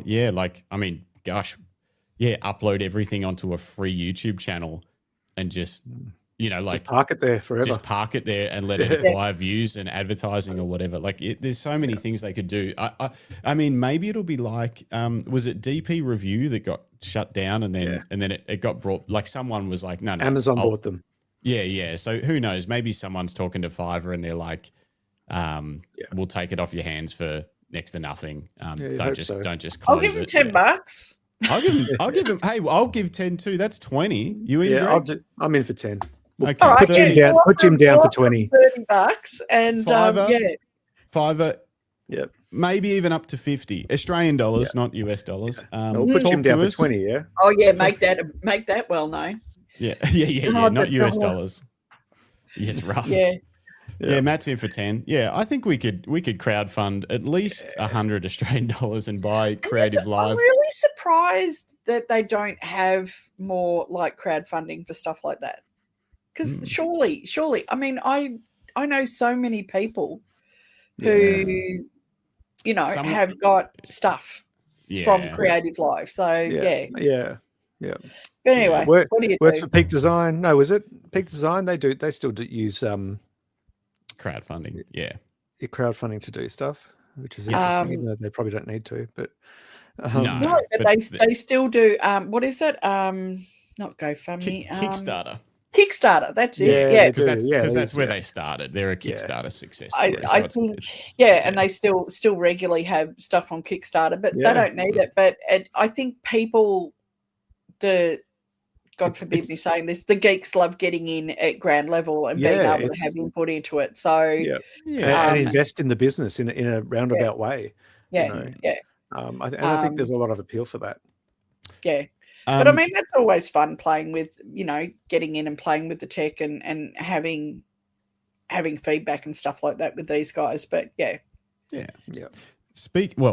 Before we talk about your camera gear and why you and your husbands shoot on different systems and have an in-house rivalry, do you have any advice for photographers that have thought, I'd love to run a workshop or something, but I just don't think I know enough. I don't think I have anything to offer, or if all the other instructors are better than me, so why would I do it, kind of thing. Do you have any advice for people that are in that kind of mindset around maybe trying to run their first little workshop? Just do it. I've been there. What do I have to offer? What could I possibly share with these other photographers, some that are better than me?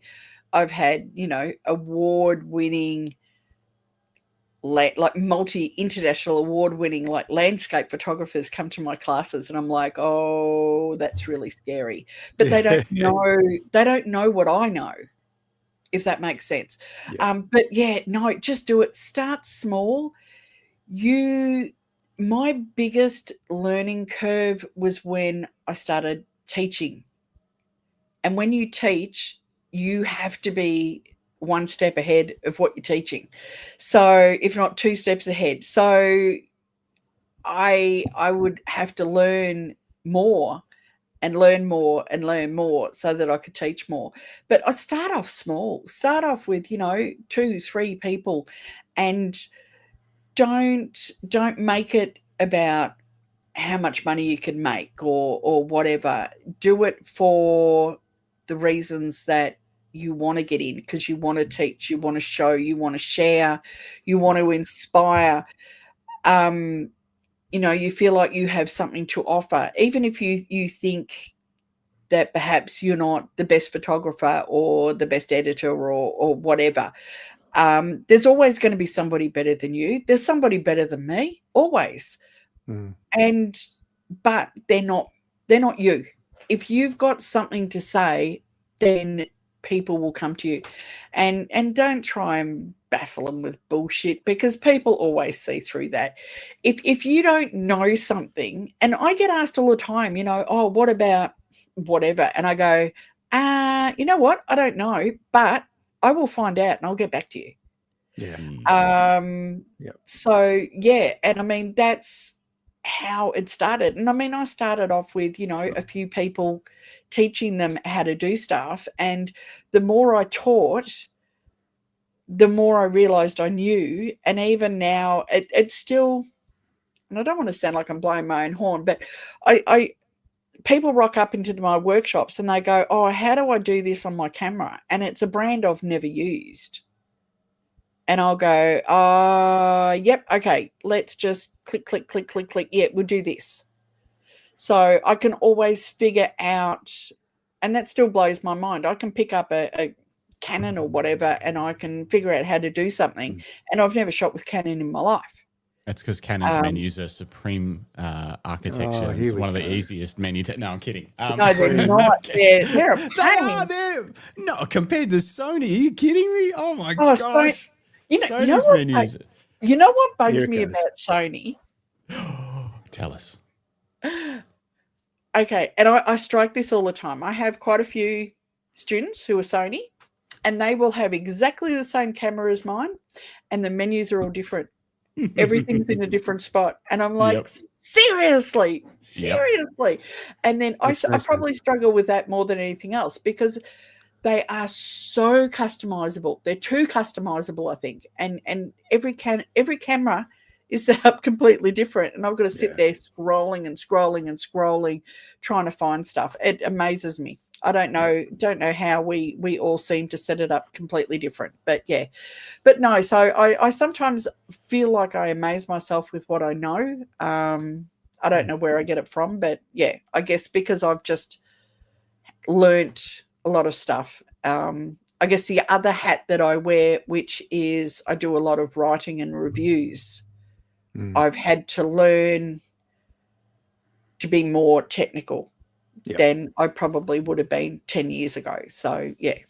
Yeah, no, I get that. I'm curious to know, Julie, about your BFOP experience. Now, obviously, we chatted to you in the lead up to BFOP. We recorded an audio podcast of you talking about your workshop. So you ran 2 workshops, the Roaring 20s and Fabulous Steampunk. Yep. But this was your first time at BFOP as an instructor, actually educating other people. Prior to that, you'd been to BFOP 2 or 3 times before, did you say? Yeah. How was that transition like for you? And how were you approached, or did you campaign to Matt and Nick to be an instructor, or did they come to you? How did that unfold? Well, I had a few people who over the last couple of years who were saying to me, "Oh, you really should be running workshops, not doing workshops." And I said, "Yeah, but I was going to be for fun for me and to get out of my comfort zone and do stuff, not to work." And then it sort of come to a head last year where quite a few people were saying to me, "Oh, you know, you really should have a chat to Nick and Matt."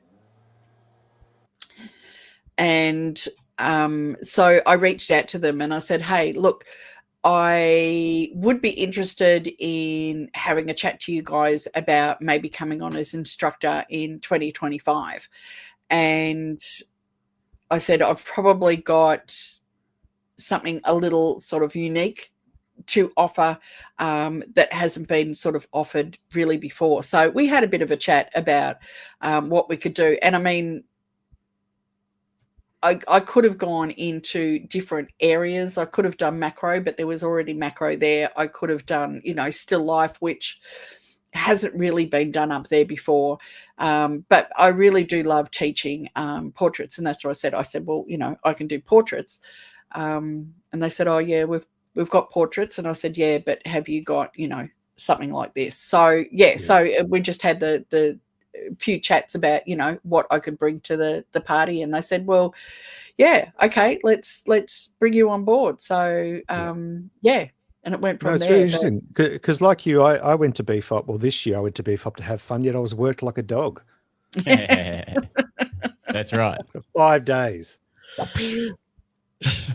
He tried to get away from the stand a couple of times, and I made a lasso out of camera straps and just dragged him back in. Chained me to them. Don't you go and learn anything, Greg. Get back here. Yeah, so it was great. So it's a different learning environment or a different teaching environment to what I usually have set up. But at the same time, you know,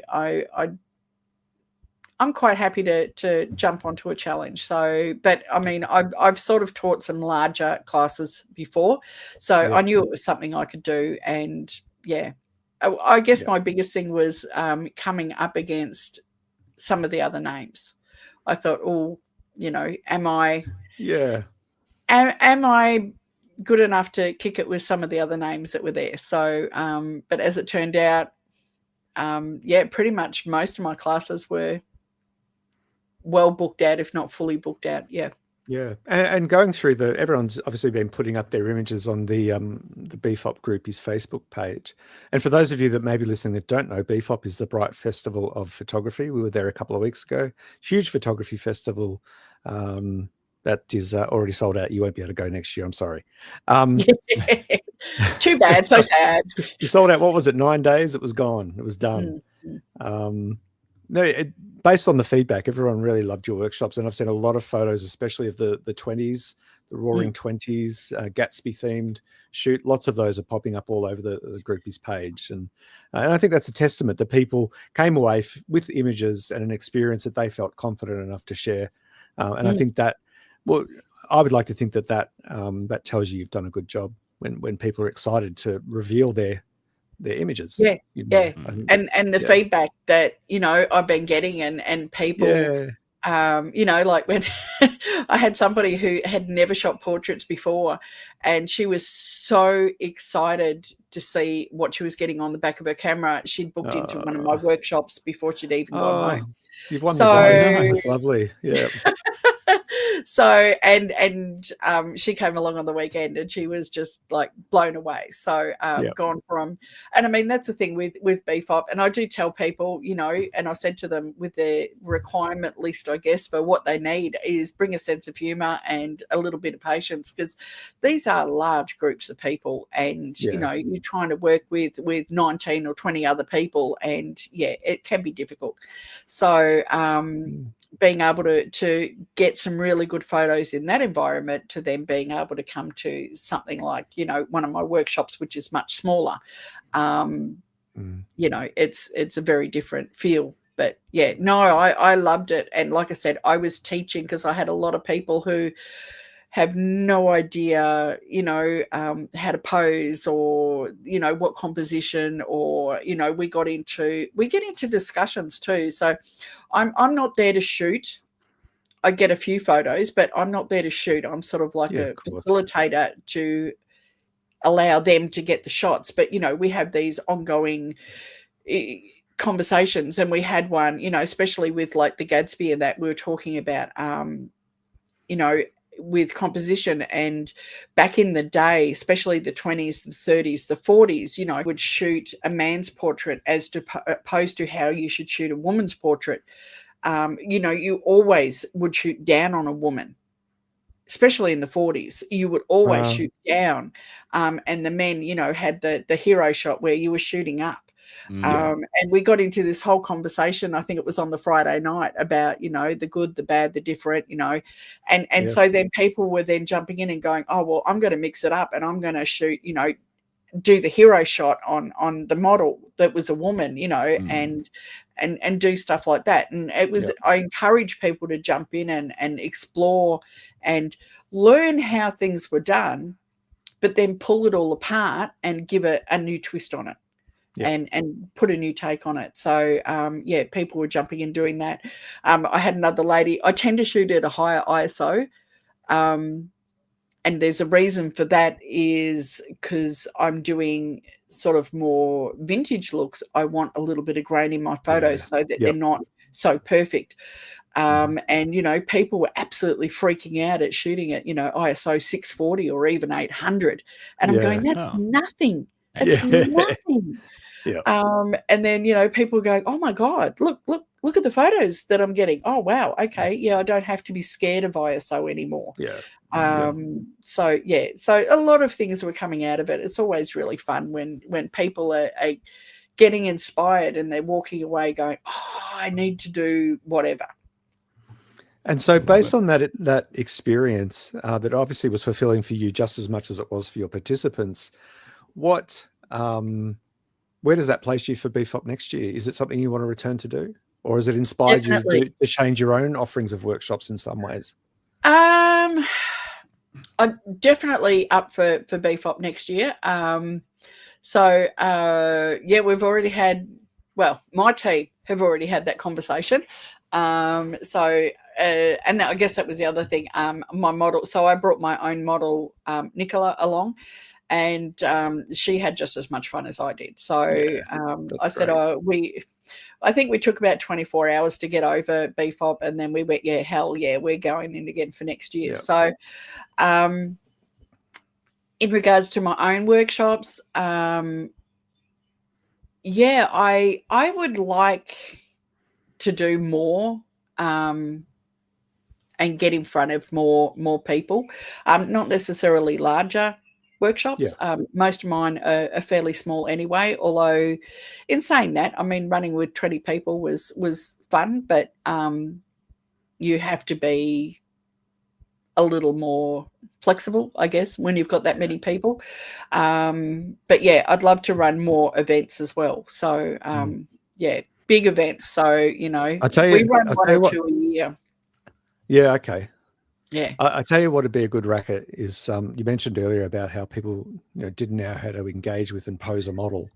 And I'm no expert in it myself in any way whatsoever. I watched Justin work at BFOP on the pajama party night, and quite inspirational. I told him that, but he was very drunk and he was wearing an alien mask, so he probably didn't hear me. But we'll get to that later, another day. But yeah, that whole thing about posing people, I've done a lot of street walks with camera stores where they'll, touch and try events. You come and they're launching some new camera and they'll take you on a street walk around Melbourne and they'll have a couple of models and a couple of lights and they'll go to interesting locations. And the model will kind of assume some of their poses, but then you've got 20 or 30 photographers standing there absolutely silent. And the model's kind of like just doing what they think they should do, which is wonderful that they've got those skills, but no one knew how to engage the model. And so I would make some suggestions and, tell them lift your chin to, but yeah, it's a real skill that, and I think that because there's also that barrier of having to interact with another person, there's almost an intimidation there when you're photographing a model. And when you're surrounded by other photographers and you're trying to figure out your camera settings and all this sort of stuff, and you just, you don't have the confidence to just say, oh, could you, I really want you over here a little bit because there's a pole coming out of your head or whatever. And it's just, I guess, breaking that barrier for people of like, it's okay, you can say something. It doesn't matter. Like just, Yeah. Well, I always, encourage people to jump in and direct. I mean, there's a fine line. You don't want people, jumping in and invading the model's personal space and grabbing them and stuff. Because you imagine, 20 people going in and grabbing you, and you're just like, wow. I mean, that's even 20 people from a distance. But if you're getting mixed messages from a model, that would be, like you're like, hey, one at a time, please. Like, because if everyone starts shouting out, oh, move your hand, move your head, or twist this way or whatever. Well, so that was the other thing that I did, and I had a lot of feedback. I've done it because I've done big groups before, and I had a lot of feedback. So I split. So I had like 20 people in a class. I would split them into 4 groups. Instead of 20 people all shooting at once and getting shit shots, I had, 4 people or 5 people going up shooting, 2 or 3 at a time, getting really good shots, getting one-on-one with the model. It's easier for the model. She knows exactly who she's looking at and who she's talking to. And they would get a few shots. And then, it all happens quite quickly. And they go through and they get their shots, and then they go, and then the next group move up. The other additional bonus to that was people got to watch and observe what other people are doing, whether it's me, the model, the other photographers. So they actually got to observe, not just this frenetic panic of trying to get the shots. There was also social time. So people got to talk. And that was another thing that I found really difficult, is trying to, and this is not a bad thing at BFOP. It's just you're so busy shooting and doing the workshops and trying to get as much out of it that unless you go to like the Friday night, the Saturday night and stuff like that, you don't necessarily get to socialize with people unless they're in that group. Yeah. So, and let's face it, the Saturday night was hysterical. But even I got to enjoy that as an instructor this time, because usually I'm off shooting. I'd never, and as shocking as some people found, I'd never been to a shenanigans before because I was always at a shoot. Really? Yeah. And even I didn't get to think go about to Friday baptism night. by fire. Yes. I didn't get to do the Friday night stuff because I was teaching, and that didn't finish. By the time we packed up and all the rest of it, it was like 10 o'clock and it was pretty much over. And I had no idea where Dennis and the river was. So by that stage, all I wanted was dinner and bed. But yeah, so I mean, not having to race around and shoot, like 3-4 workshops a day or whatever. So I got to enjoy that. But it's just a different sort of situation. But yeah. Let's talk gear. Yeah. Because we're 2 hours in. We should wrap this thing up soon. But first, okay. So yeah, that's true. So you shoot Sony. What body or bodies are you using at the moment? I've currently got an A7R3 and an A7R5. Predominantly shooting with the 5. The high res, for what you do, you love the extra resolution of those R bodies, like just being able to see every little thing and crop in and do whatever you want. Yeah, and then add grain over the top so it smooths out the photos. So get rid of all that detail later. All that sharpness. Yeah. I'm like, why do I need all the sharpness? I don't really, but it is nice to have it. But then you're like, okay. But so I shoot with predominantly the 5. I've got the 3 as a backup, so I had the. I've actually got 2 3s. One's got the most ridiculous shutter count on it that it's having a few little issues. Awesome. Tired. And somebody said to me, somebody said, I think that's tired. You need a new camera. I started off with the A7 II. Oh yeah. No, the A7. No, it was the A7 I, and then I went to the A7 II. Yeah, so I've been around Sony for a while. Haven't always been a Sony girl.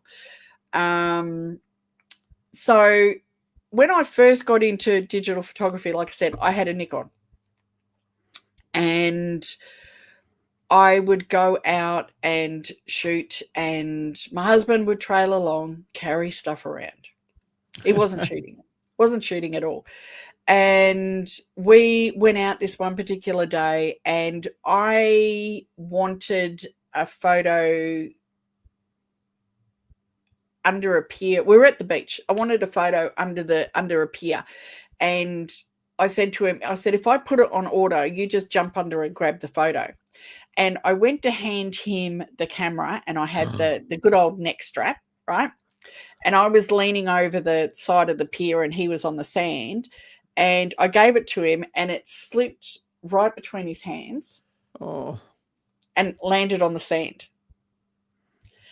And I picked it. At the time I was like, oh my God, that was my baby. I think I paid like, $900 or something for it. It was like so expensive. And I was freaking out, and I picked it up, and I'm like, oh, hey, you know what? It's actually okay. And then I was doing something a couple of days later, and the focus was off. Everything was off. And I'm like, oh, you have actually killed my camera. Yep. And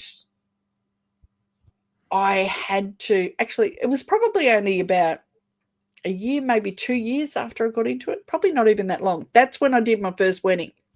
So this camera got dropped just before that first wedding I went to go and do. Oh, no. I had to send it off to get it repaired, and it was going to take longer than what I had for this wedding. And my hubby felt really, really bad. So I went out and I got my second camera. Nice. Well played. So I it was a dog of a thing. But anyway, so I shot with that, and then the original camera come back, and I don't know what they did to it, but it was the best camera.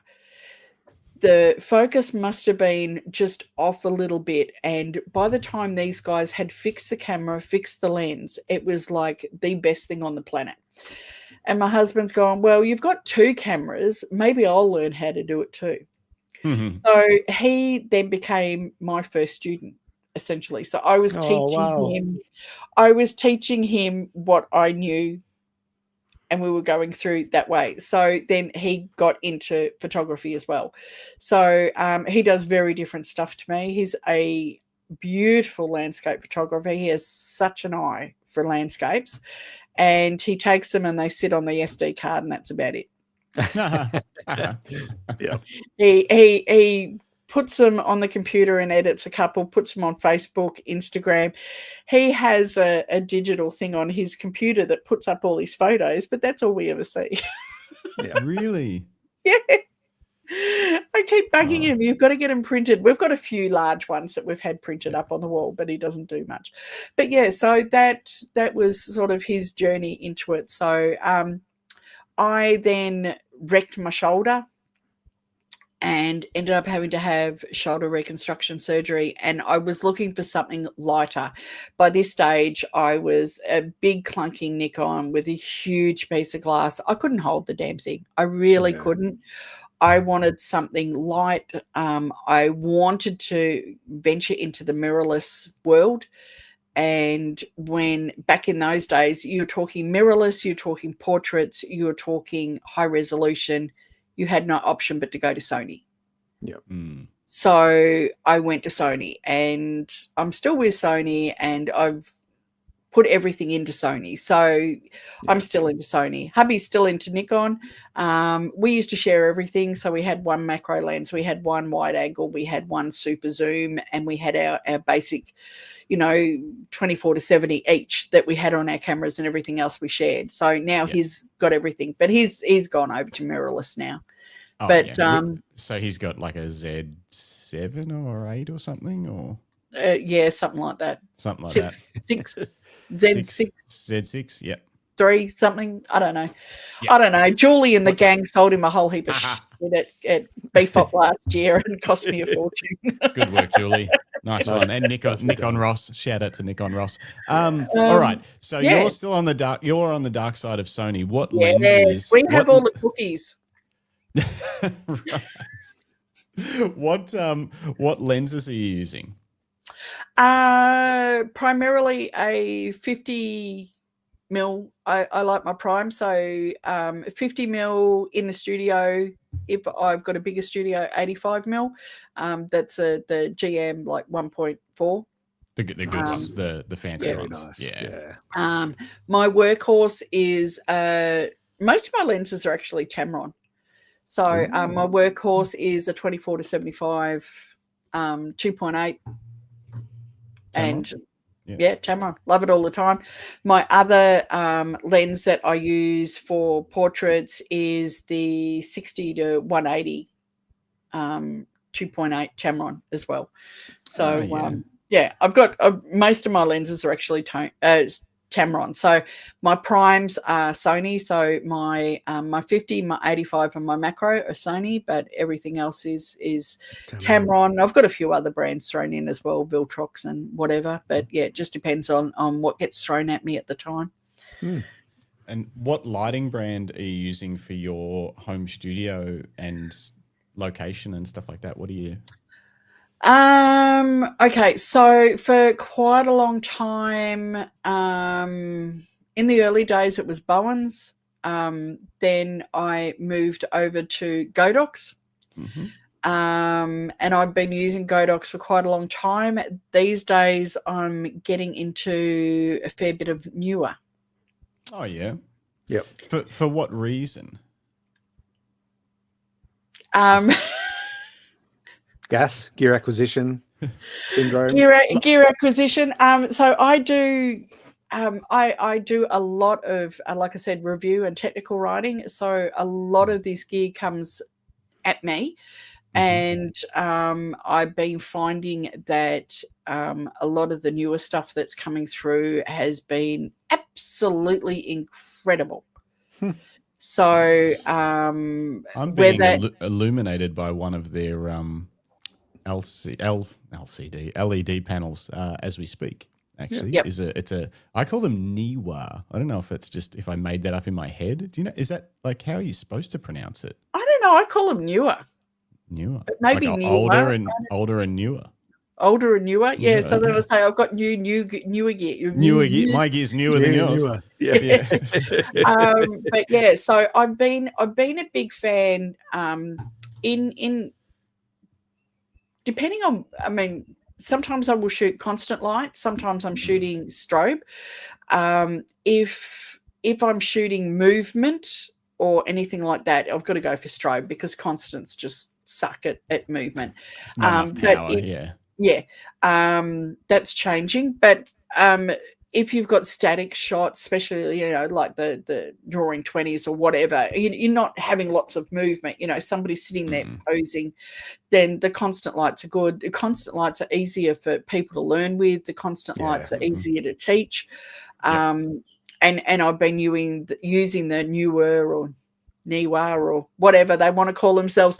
I've been using them for quite a while, and I'm a huge fan of their RGB stuff because it's got the inbuilt gels and you can do some incredible for your creative stuff. Yeah, that would just make it so much faster to be like, I'm going to throw red over here instead of being like, I'll cut a gel sheet out and stick it in there. And they're, I mean, they can be a pain, but having the RGB lights and you just, you know, you just punch in a couple of buttons, and everyone was going nuts at the didn't so much with the steam with the Gadsby, but with the steampunk we had a lot of newer strip lights and the long light sticks and stuff like that, and we were going through and we were playing with different Philip was there, we were playing with different gels and that, and I'm going, what color do you want? People are going red, green. I'm going, punch this, and we were having a lot of fun just playing around with that, and we had you know, lots of really cool stuff just playing around with different colors and gels.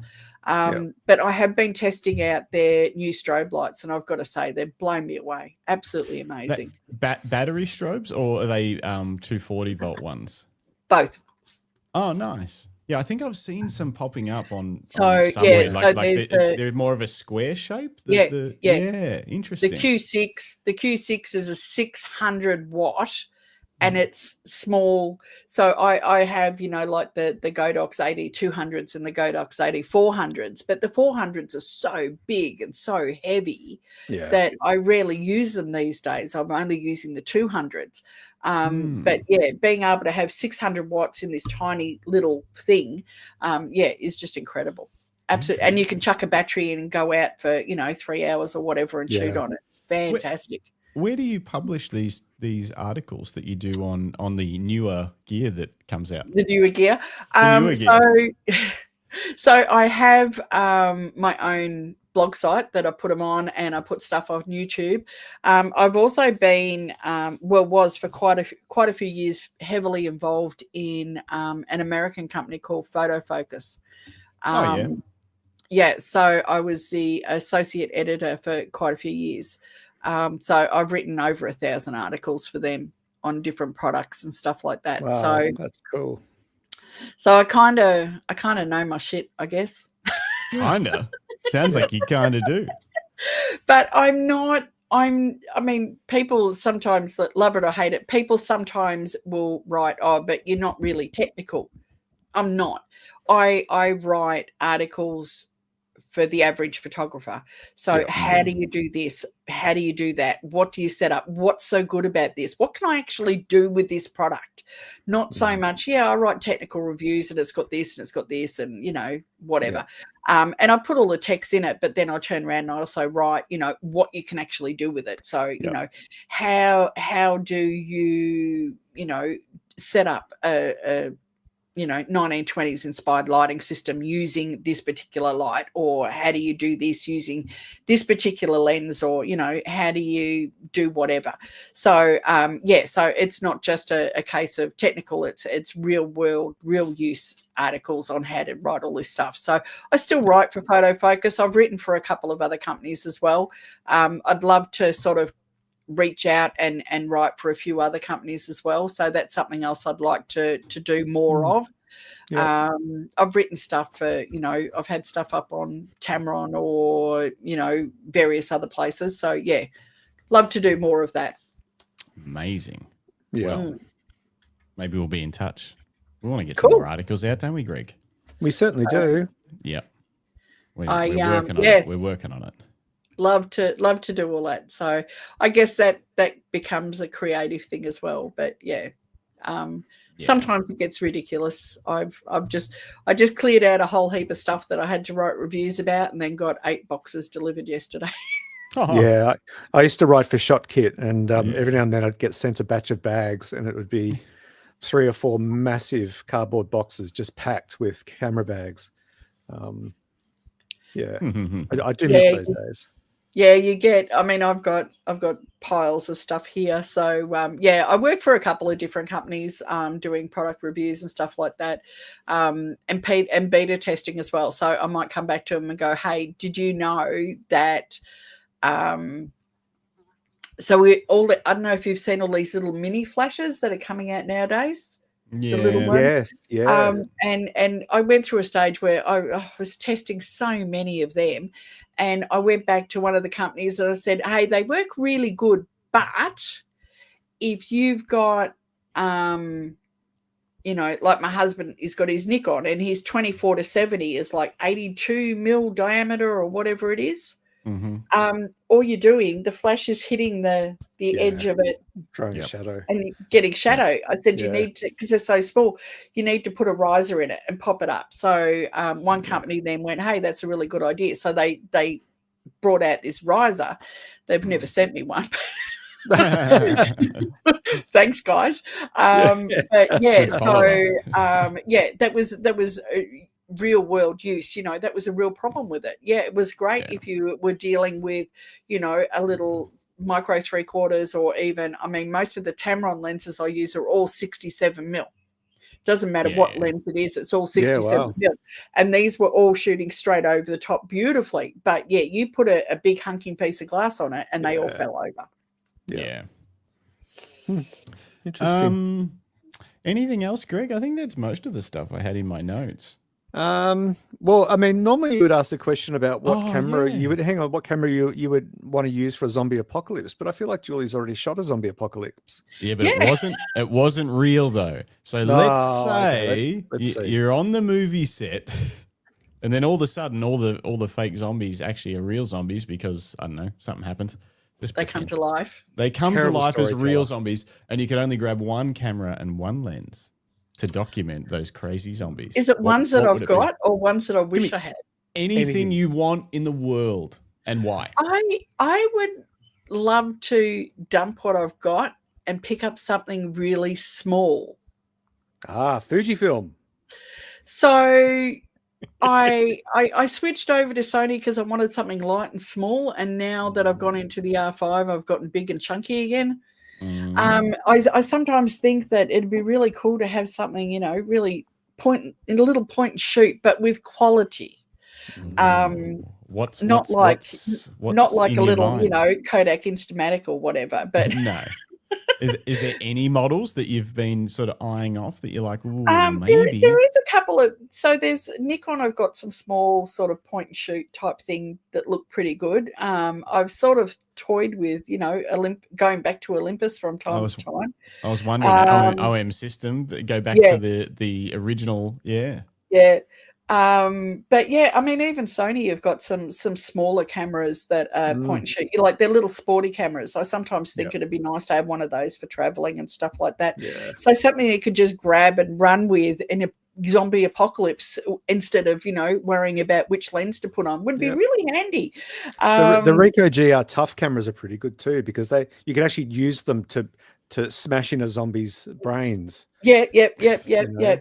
Something tough, you need something tough. But, Okay, what sort of focal length would you like to have on this dream camera? Would you just want it with a fixed something, or would you like a little zoom on? I think the the small zoom camera?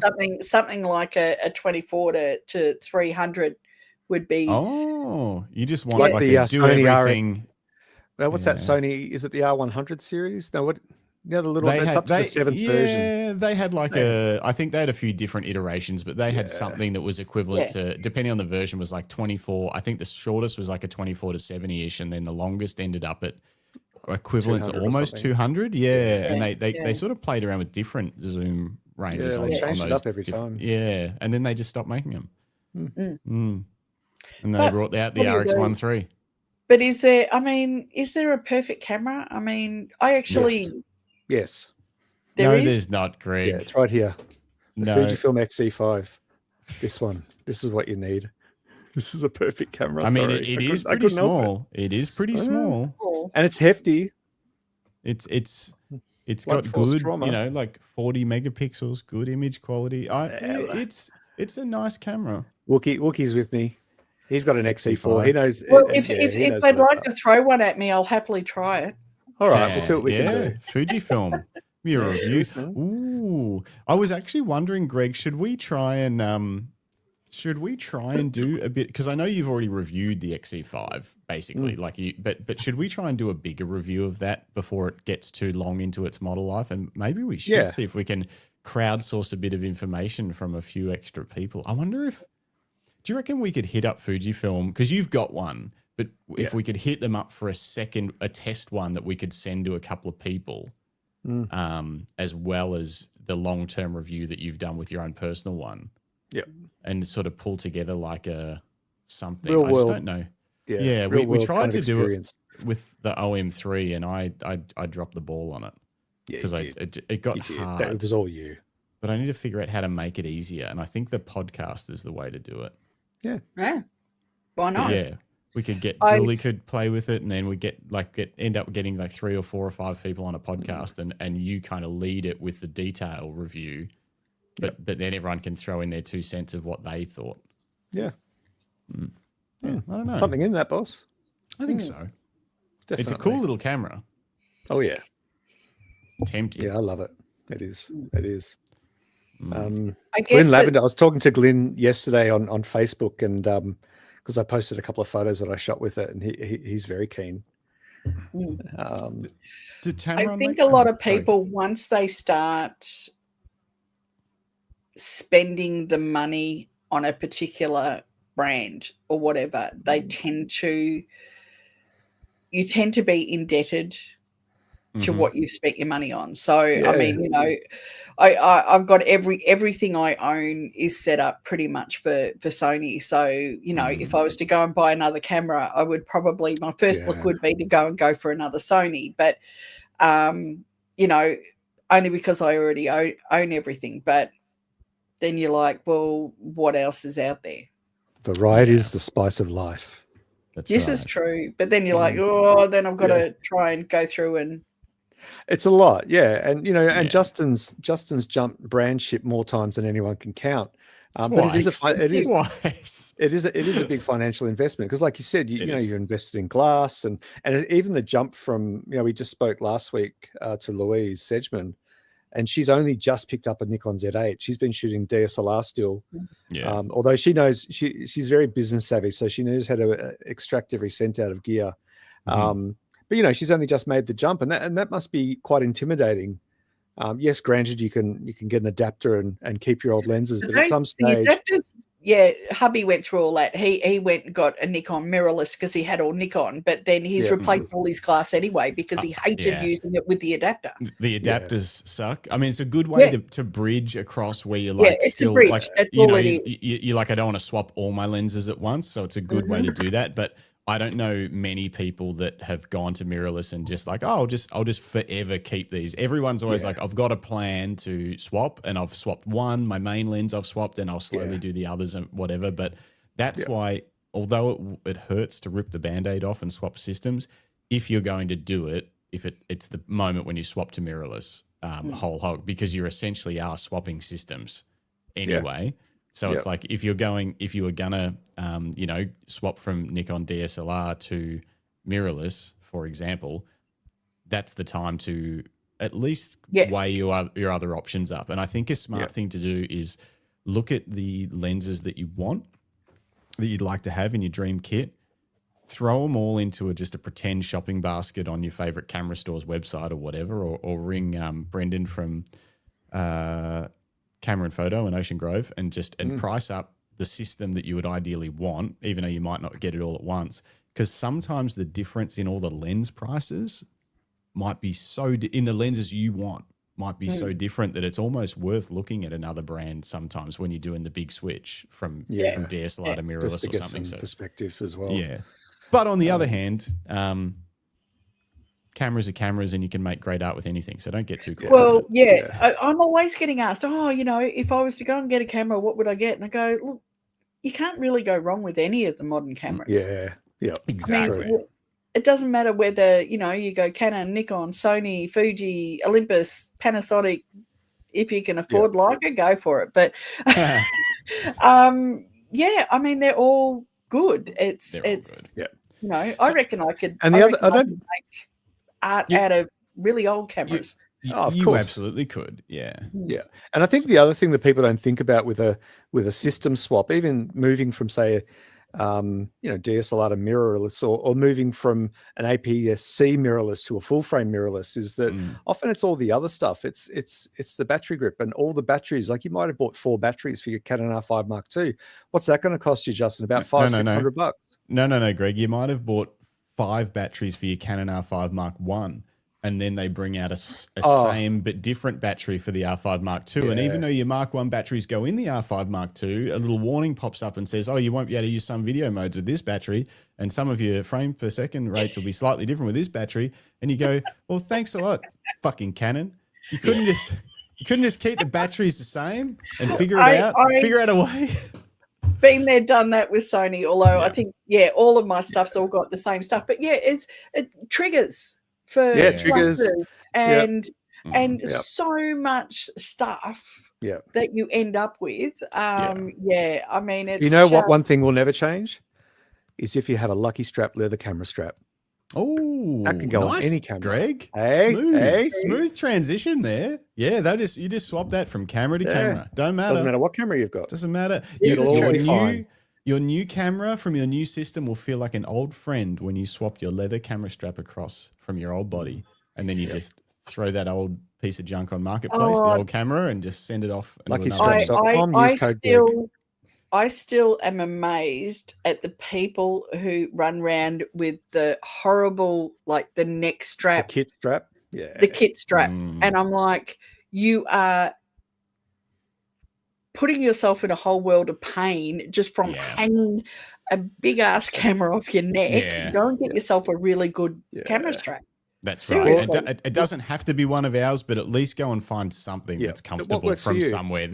Like we know ours are on the expensive side because they're Australian made in leather, but you can go into a camera store and if you're trying to find something, there'll be something there for $50 probably that is way more comfortable than the ones that come in the box. Go and try a few on and find something that's longer and goes across your body and or whatever, however you like to carry it. And then they amaze me is you go the other length. People who hate the neck straps that don't have a strap on their camera, at least put a wrist strap on, guys. Yeah, makes me so nervous.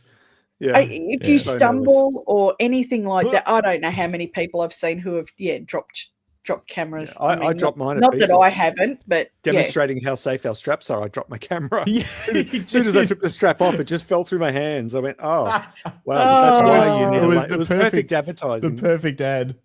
I couldn't have done it any better. Like when I bought this XE5, credit to Fujifilm, they have stepped up their strap game with some of their sort of more premium cameras, but it's still just, I'm a big guy and it's still just too short. And I actually got interviewed, or not interviewed, but I got sent a bunch of questions by Fujifilm Australia about, how did you find the strap that came in the box? And I said, well, look, full declaration and transparency. I work with Lucky Straps. So, I have access to straps. But having said that, I like the new strap, but it's not adjustable or it was far too short and it just felt uncomfortable. And so I instantly, and that's something that they've paid for and it's becoming landfill now. Like exactly. And put a proper strap in or don't bother, Yeah. And they're either too long or so, you get a lot of guys who are really tall or big guys and they're too short. I find a lot of the camera straps are too short for me, but there's also a lot of little women. And I mean, there's little guys too, but they're too bloody long. So they need to be adjustable, if nothing else. But hanging them off fitted or fitted properly. And that was something I found at BFOP. People were unsure, but as soon as I sort of said, here's mine, this is the long length of strap, pop that on and see how you feel. I said, I'm a big guy and I like this. And fitting it, it's almost like, old school trying on a garment in a store with a shopping assistant. to make sure it works, make sure it fits, make sure it feels comfortable. Go for a walk with it, you know. But above all else, throw out that kit strap because it will just ruin your joy of photography. It really will. Definitely. I think that's a good note to leave the episode on. I think that's a great note. Fancy we started talking about camera straps. Who would have thought? That's right. Who would have thought? Who would have thought? But no money exchanged hands. No, not at all. How many times did I mention Not yet. Fujifilm? I think I earned just about $100 during this episode, so that's nice. I get commission. But look, on that note, on behalf of all of us here at the Camera Life, thank you so much for your time today, Julie. It's been an absolute pleasure to hear you unpack how you got to where you are and the unique paths that you took, which I think should be celebrated at every opportunity. And obviously, like we said, you know, your feedback from the BFOP workshops that are popping up and the images and the confidence with which people are sharing those images now is testament to your qualities as an educator and as an image maker. So thank you so much for joining us. It's been an absolute pleasure. It's been great. It's been a load of fun. Yeah. Terrific. Good. Lovely. But on that note, we will wrap. But don't forget, everybody, we will be back on Monday evening, 7:30 p.m. Australian Eastern Daylight Time. If you hit subscribe on our channel and tickle the bell icon so you get all notifications, you'll get notified in your time zone of when we're going live. And of course, every Thursday morning, 9 a.m. Australian Eastern Daylight Time for now, we have an interview with an amazing photographer, just like you have witnessed this morning. Anything else you want to add, boss? No, nothing. Just go and check out Julie's stuff. Go to the website. It's all linked below. Or just Google Julie Powell photography and sift through the 6 or 7 results that come up, and you'll find her eventually. You'll find the right Julie Powell eventually. You'll find the right Julie Powell. Them all. Got the little mushy character. Yeah, exactly. You'll track it down, but no, they're in the links. Go and subscribe to her YouTube channel. I'm going to attempt to do the YouTube collaboration thing with you. We've never done it before. Have you seen that? Where it so this video will then pop up on your page or something? Okay. We'll try it. We'll see what happens. Okay, cool. Yep. We'll give it a whirl. But anyway, if you're listening, go and subscribe to @Julie Powell Photos on YouTube. Follow her on Instagram. Do all that stuff. I'm everywhere. She's everywhere. And otherwise, we'll read out some comments as we play our amazing reggae music. Cool. Philip Johnson, thank you. Thanks for listening. Thanks, Philip. Rodney Nicholson, I'm waiting for Kodak to bring out a new box brownie. Oh my God, a digital box brownie would sell so many. That would be insane. It would be fun. It would be fun. That's genius. If it was like $200, but it was cool, a fun digital, it would sell like crazy. There's a Kodak Instamatic digital one, but it's a crap. Yeah. It's not the same. Wookie says hold fast dual camera harnesses are excellent. Lucky straps are even better. No, he said something like that. But no, for a leather dual camera harness that actually exists, hold fast are probably your best option. Unfortunately, ours are still in production. Yelena says perfect is subjective. That's true. You're perfect though, to me. What else? Lucinda, you're crying. Matt Palmer, good to see everyone else that was in here. Nick Fletcher, who was here and then gone. Jim, Pete, everybody. We'll see you on the next one. Thanks, everyone. Be safe.